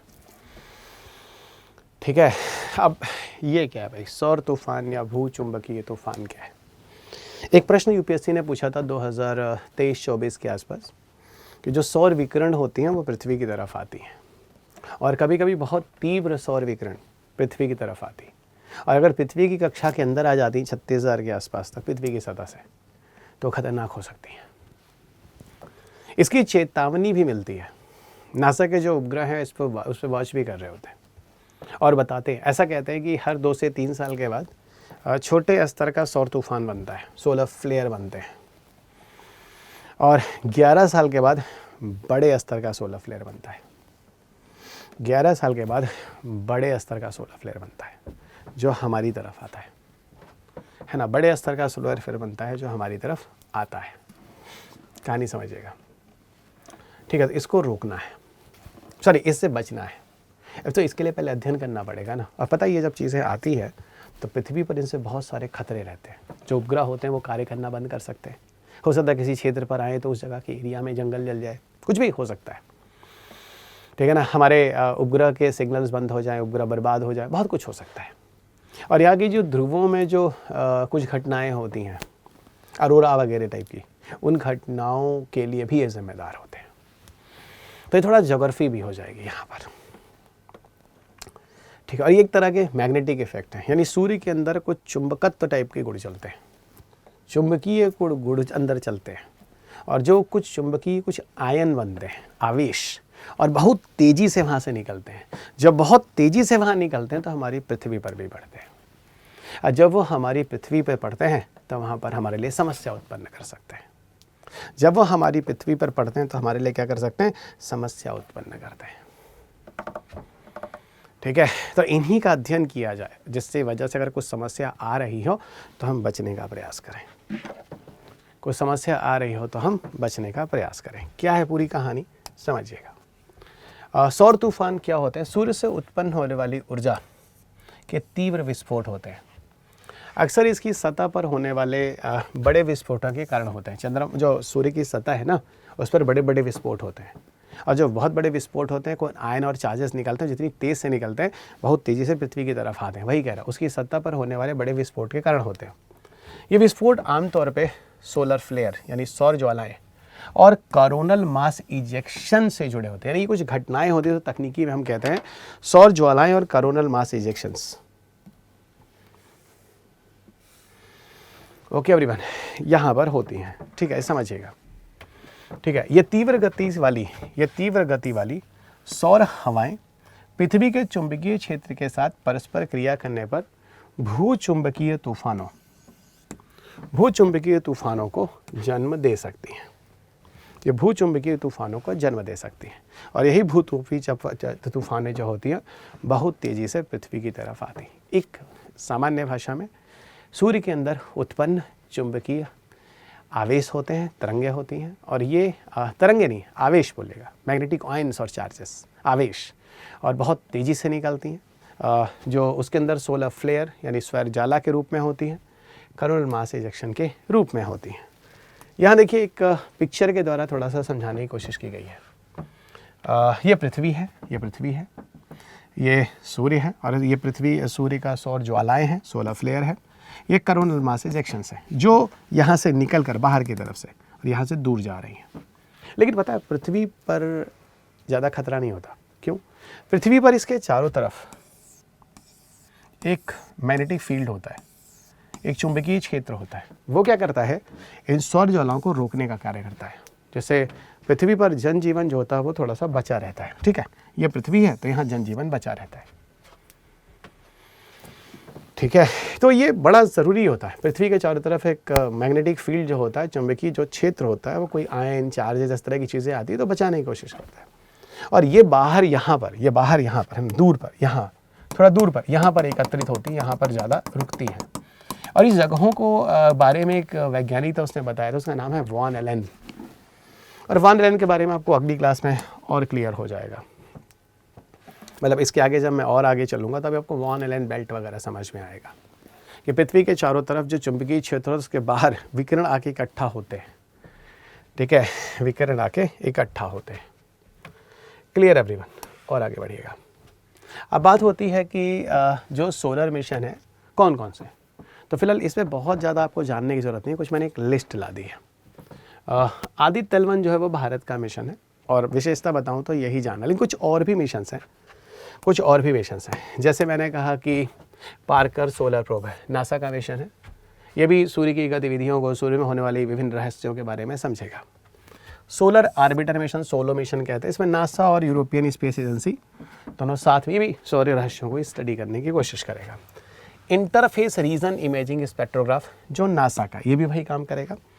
और सौर और हीलियोस्फेरिक वेधशाला जो बनाई गई है, ठीक है, ये भी सूर्य का अवलोकन करती है। 1995 में लॉन्च की गई एक वेधशाला है, ठीक है, जो सूर्य का अवलोकन करती है 24/7 जब भी है ना, उसका अध्ययन करती है। और अंतरिक्ष, मौसम, पृथ्वी पर इसके संभावित प्रभाव के सब यही करते हैं। तस्वीरें लेते हैं, है ना, सौर गतिविधि के बारे में समझते हैं, किसी भी तरह की कोई भी चीज़ है गतिविधि समझते हैं। और इसी आधार पर तो नासा वगैरह ये सब जो उपग्रह लगे हैं ये सब बताते हैं भाई किस स्तर पे कहाँ पर क्या प्रॉब्लम होने वाली है, समझिएगा, ठीक है। तो किस स्तर पर कहाँ कौन सी समस्या होने वाली है। अगर हम सौर तूफानों के बारे में बात करें, अगर हम सौर तूफानों के संदर्भ में बात करें, ठीक है, तो अंतरिक्ष और संरचना को नुकसान नहीं होगा। मतलब अंतरिक्ष में जो चीज़ें हैं, जैसे इलेक्ट्रॉनिक सिग्नल्स वगैरह जो आ रहे हैं, अगर इन चीज़ों को हम समझेंगे तो शायद काफ़ी हद तक चीज़ों को बचा सकते हैं दुर्घटना होने से। इसके अतिरिक्त ज़मीनी और संरचना पर कोई प्रभाव ना हो। ज़मीन पर पावर ग्रिड सिस्टम होते हैं, ट्रांसफार्मर वगैरह फेल हो जाते हैं, ख़राब हो सकते हैं, इलेक्ट्रिसिटी कट हो सकती है, तो उसको भी रोका जा सकता है इन चीज़ों को समझकर, ठीक है। तीसरा, उपग्रहों को जोखिम, अगर कोई रास्ते में उपग्रह है तो उस पर उसका प्रभाव पड़ सकता है। चौथा, आयनोस्फीयर में व्यवधान। आपको पता है जब पृथ्वी पर आप ऊपर जाइए वातावरण में, एटमॉस्फेयर में, तो क्षोभ मंडल, समताप मंडल, मेसोस्फीयर, थर्मोस्फीयर और उसके ऊपर होता है आयनन मंडल। बहुत गर्मी होती है वहाँ पे। तो वो आयनन मंडल में जब वो सूर्य की रोशनी आती है, आयन पहले से हैं और आयन और चार्जेस होते हैं, वहाँ पर बहुत सारी उल्टी सीधी घटनाएं चलती हैं, जिसका दुष्प्रभाव पृथ्वी की सतह पर पड़ सकता है जहाँ मानव जीवन है। तो कह रहे भाई कि आयनोस्फीयर में व्यवधान वगैरह जो है उसको समझेंगे, ठीक है ना। आयनन मंडल को किस तरीके से इस गतिविधियाँ इसको प्रभावित करती हैं। तो ये गतिविधि आयनन मंडल को प्रभावित करती है, जैसे उच्च आवृत्ति वाले रेडियो संकेतों, जीपीएस, सटीकता, विमान संचार में बाधा उत्पन्न हो सकती है। सौर विकिरण वगैरह के कंडीशंस होती है, ये भी खतरनाक हो सकता है। इस तरह की चीज़ें, ठीक है, इस तरह की चीज़ें भी खतरनाक हो सकती हैं। वहीं आगे देखते हैं अंतरिक्ष यात्रियों के लिए खतरे। अब इस तरह के आयन चार्ज अगर आ रहे हैं अंतरिक्ष यात्री ऊपर अंतरिक्ष में, तो सही बात है। और उत्तरी और दक्षिणी ध्रुवों में जो अरोरा जैसी घटनाएं होती हैं, जब सूर्य से आवेशित कण पृथ्वी के ऊपरी वायुमंडल में गैसों से टकराते हैं तो वे आश्चर्यजनक प्राकृतिक प्रकाश प्रदर्शन उत्पन्न करते हैं, जिन्हें अरोरा कहा जाता है। ये आपको ध्रुवों के निकट इस तरह की अजीब सी घटना दिखाई देती है, और इस तरह की अजीब सी होने वाली घटना को हम लोग क्या कहते हैं? अरोरा के नाम से जानते हैं। किस नाम से जानते हैं? अरोरा के नाम से जानते हैं, ध्यान रखिएगा। तो इस तरह की घटनाएं जो है वो अरोरा कहलाती हैं। अगला कॉन्सेप्ट है अंतरिक्ष डॉकिंग प्रयोग। अब अंतरिक्ष डॉकिंग क्या होता है? इसको इंग्लिश में आप स्पेडेक्स कहते हैं, स्पेस डॉकिंग एक्सपेरिमेंट। इसको हम क्या कहते हैं? स्पेडेक्स कहते हैं, अंतरिक्ष डॉकिंग प्रयोग, ठीक है। क्या होता है अंतरिक्ष डॉकिंग प्रयोग? समझिएगा। जैसे अंतरिक्ष में हम किसी चीज़ को ले जाते हैं, वहाँ पहुँचाते हैं और फिर वहाँ से लेकर आते हैं। इन सब प्रक्रिया के लिए हमें एक तकनीकी विकसित करनी होगी, और इसी तकनीकी को हम डॉकिंग के नाम से जानते हैं। जैसे मान लो ऊपर एक अंतरिक्ष स्टेशन है ना, अनुसंधान करने के लिए लगा है, तो अंतरिक्ष यात्री गए, उसके अंदर उतरे, फिर वहाँ से बाहर आए, तो ये आना जाना, निकलना, अंदर से बाहर, ये सब चीज़ें डॉकिंग कहलाती हैं। चीज़ों को जुड़ना डॉकिंग कहते हैं, फिर वहाँ से अलग होना अनडॉकिंग कहते हैं, ठीक है। तो ये एक परीक्षण है जो भारत की तरफ से किया गया। इसका उद्देश्य क्या है? इसका उद्देश्य ये है कि आगे भविष्य में जब हम अपना अंतरिक्ष स्टेशन बनाएंगे और अंतरिक्ष यात्रियों को उस अंतरिक्ष स्टेशन के अंदर पहुँचाएंगे, तो हमें इस तरह की तकनीकी होनी चाहिए जिससे हम दोनों को जोड़ सकें, फिर अलग कर सकें। जैसे हम भविष्य में चंद्रयान 4 जैसे मिशन को भेजने की तैयारी कर रहे हैं, तो चंद्रमा की सतह पे उतरेंगे, वहाँ की मिट्टी उठाएंगे, फिर लेकर वहाँ से आएंगे। आप समझिएगा, ये पूरा सिस्टम जो है, ये सब कुछ तकनीकों पे आधारित है, और उस तकनीकी में से एक तकनीकी जो भारत प्रयोग में लाया और सफल हुआ है, जिसका नाम है स्पेडेक्स। आप सब जानते हैं कमिंग भविष्य में भारत चंद्रयान 4 मिशन में मून की मिट्टी लाने वाला है। कमिंग भविष्य में भारत अपना अंतरिक्ष स्टेशन बनाने वाला है, और अंतरिक्ष स्टेशन में फिर अंतरिक्ष यात्री को अंदर डालेगा, बाहर डालेगा, ले आएगा, अनुसंधान करेगा। ये सारे एक्सपेरिमेंट के लिए हमें उसका एक स्पेडेक्स की ट्रायल पहले करनी होगी, जो आप स्क्रीन पर देख रहे हैं, जिसका नाम है अंतरिक्ष डॉकिंग प्रयोग, जिसे आप स्पेस डॉकिंग एक्सपेरिमेंट के नाम से जानते हैं। क्या हुआ इसके अंतर्गत? समझिएगा। इसके अंतर्गत क्या हुआ आपको बताऊं। स्पेस डॉकिंग एक्सपेरिमेंट, स्पेडेक्स कहते हैं, भारतीय अंतरिक्ष अनुसंधान संगठन का एक मिशन है, जिसका उद्देश्य अंतरिक्ष में डॉकिंग तकनीकी का प्रदर्शन करना है। अंतरिक्ष में चीज़ों को उतारना है, अंतरिक्ष से लौटा के लाना है, ठीक है। इसके अंतर्गत कुल 2 उपग्रहों को एक साथ लेकर जाया गया, और जो प्रक्षेपण यान था जो इन उपग्रहों को लेकर गया, उसका नाम था PSLV C60 तो PSLV C60 की मदद से 2 उपग्रहों को ऊपर अंतरिक्ष में पहुंचाया गया। उन उपग्रहों के नाम थे SDX-01, उन उपग्रहों के नाम थे XDS-02, इन उपग्रहों के नाम थे XDS-01, इन उपग्रहों के नाम थे XDS-02। एक को हम कहते हैं चेजर और दूसरे को हम कहते हैं टारगेट, ठीक है ना। और इन दोनों को एक साथ ऊपर ले जाया गया PSLV C60 की मदद से। क्या हुआ आगे बताता हूँ। और भारत इसके साथ ही चौथा राष्ट्र बन गया। भारत इसके साथ ही चौथा राष्ट्र बन गया। अमेरिका, रूस और चीन भारत के पहले इस तरह के अनुसंधान कर चुके हैं, वो अंतरिक्ष में इंसान को पहुंचा भी चुके हैं। भारत अभी गगनयान जैसी चीज़ों की तैयारी कर रहा है और भी काम कर रहा है, ठीक है। भारत अंतरिक्ष स्टेशन वगैरह बना ही रहे हैं ये लोग, ठीक है। तो वही बात कह रहे हैं, तो भारत इसके बाद स्पेडेक्स टाइप की चीज़ों का परीक्षण करने वाला चौथा राष्ट्र बन गया। अब ये क्या है चेजर, ये क्या है टारगेट, आपको समझाता हूँ। यहाँ देखिएगा कुछ तथ्य दिए हुए हैं। ओके, 30 दिसंबर 2024 को PSLV C-60 प्रक्षेपण के माध्यम से श्रीहरिकोटा यानी आंध्र प्रदेश के अंदर से, ठीक है, 2 उपग्रह भेजे गए, एक XDS-01 और दूसरा SDX-02, जिसमें एक को हमने टारगेट बोला और दूसरे को हमने चेजर बोला। अब आप लोगों के साथ टारगेट और चेजर का क्या मतलब है? जैसे मान लो आप लोग मेरे टारगेट हैं, ठीक है ना, और मैं आपका चेजर हूँ, ठीक है ना। या ऐसे कह लो कि आप मेरी क्लास में आ रहे हैं तो मैं आपका टारगेट हूँ, आपसे मेरे चेजर हैं। आप सबको मेरे पास पहुँचना है क्योंकि मैं क्लास यहाँ लेता हूँ। तो अगर आप सब मेरे पास यहाँ आते हैं और संस्कृत IAS में मैं क्लास लेता हूँ तो मैं आपका टारगेट हूँ और आप सब मेरी क्लास में आके बैठ रहे हैं, मुझे चेस कर रहे हैं। अब ऊपर अभी ऐसा कुछ चीज़ें तो है नहीं जहाँ हम अंदर चीज़ें बाहर करते, हम एक साथ 2 चीज़ें लेकर जाएंगे। तो PSLV जो होगा C-60 वो एक साथ 2 उपग्रहों की टाइप की चीज़ें लेकर जाएगा। एक का नाम SDX-01 है, एक का नाम SDX-02 है। दोनों को अलग अलग जगह पर लगाएगा। एक SDX-01 यहाँ मान लो लगाया, XDX-02 यहाँ लगाया, दोनों को अलग अलग कक्षाओं में लगा दिया, ठीक है। अब XDX-01 और ये XDX-02 है, अलग अलग जगहों पे लगाया। थोड़े दिन के बाद कुछ ऐसा होगा, इन दोनों को पास लाया जाएगा, यानी ये जो चेजर है ये टारगेट के पास आएगा। टारगेट है तो ये यहाँ से अपनी कक्षा को छोड़ेगा और वहाँ से यहाँ आएगा और इसके साथ जुड़ जाएगा। जिस दिन जुड़ेगा उसको बोलेंगे डॉकिंग हो गई। अब ये कुछ समय तक उसी जुड़े हुए कक्षा में साथ साथ घूमेगा, उसके बाद कुछ समय के बाद वहाँ से उसको अनडॉक किया जाएगा। इस चीज़ को कक्षा में छोड़ देना है और यहाँ से निकल के आना है और फिर लौट के आना है। इस तरह के परीक्षण करने थे। अब समझ में आ गया टारगेट और चेजर क्या होते हैं। स्वायत्त मिलन करना है, डॉकिंग करनी है, इस तरह की चीज़ें विकसित और प्रदर्शित करनी थी, किया हमने, सफल हुए। इस प्रणाली की स्थिरता नियंत्रण का मूल्यांकन करें। अंतरिक्ष यानों के बीच शक्ति है, जैसे मान लो एक अंतरिक्ष यान से दूसरे अंतरिक्ष यान के बीच में पावर ट्रांसफर करना, जोड़ दो, बैटरी उसको चार्ज कर दो, कुछ इस तरह की चीज़ें कर सकते हैं। अंतरिक्ष यात्री को यहाँ से यहाँ ला सकते हैं, ठीक है। किसी मिट्टी को किसी से उठाकर इसके अंदर ट्रांसफर कर सकते हैं। मतलब बहुत सारी चीज़ों की संभावना होती है और ये सब चीज़ें 400-500 किलोमीटर के हाइट पे की गई हैं।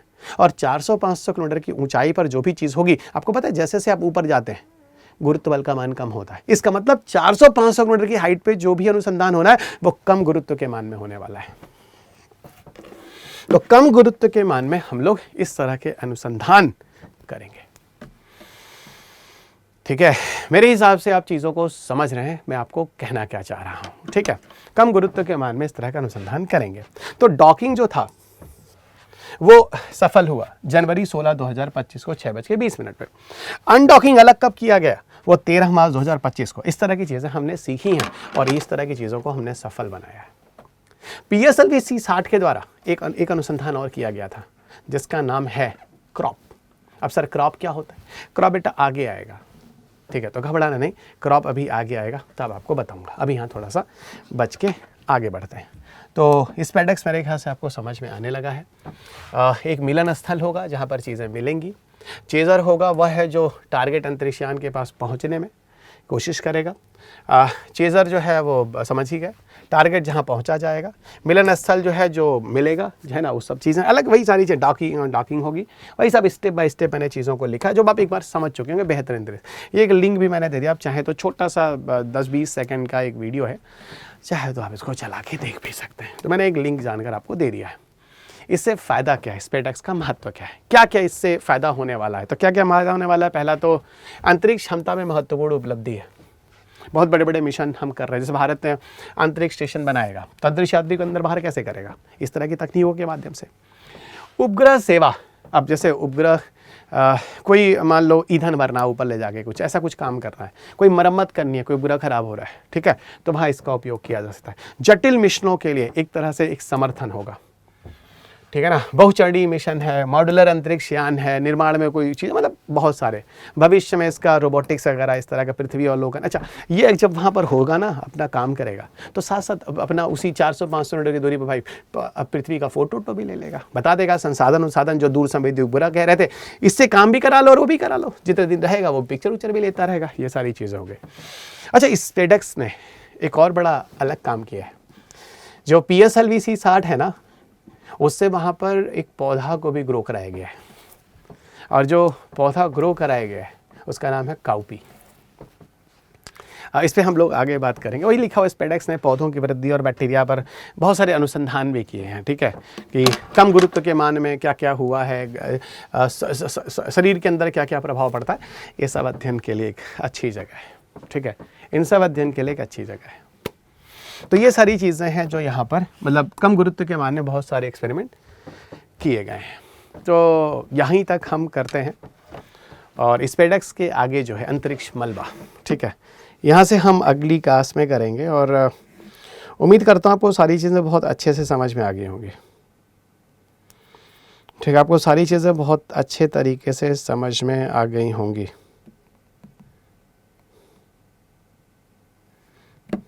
क्लियर? तो यहाँ पर किसी तरह की कोई दिक्कत नहीं होनी चाहिए। और मेरे ख्याल से अब देखो, अगली क्लास में इन्हीं PPTs पे हम लोग पूरा डिस्कशन फोकस रहेंगे और इसको करेंगे। आपने देखा होगा 2025 से स्पेसएक्स आपके पेपर में आया भी है, ठीक है, और इसके अलावा और भी चीज़ें हैं, ठीक है, आपको आगे आने वाली क्लास में और भी चीज़ें बताऊँगा, और धीरे धीरे आप इनसे, है ना, इसके बेसिस पर आपके और भी क्वेश्चंस आपको धीरे धीरे लगवा दूँगा। तो आज के लिए इतना ही, अगली क्लास में फिर आपके साथ मुलाकात होगी। तब तक अपना ख्याल रखें, स्वस्थ रहें, खुश रहें, मस्त रहें, मुस्कुराते रहें। जय हिंद।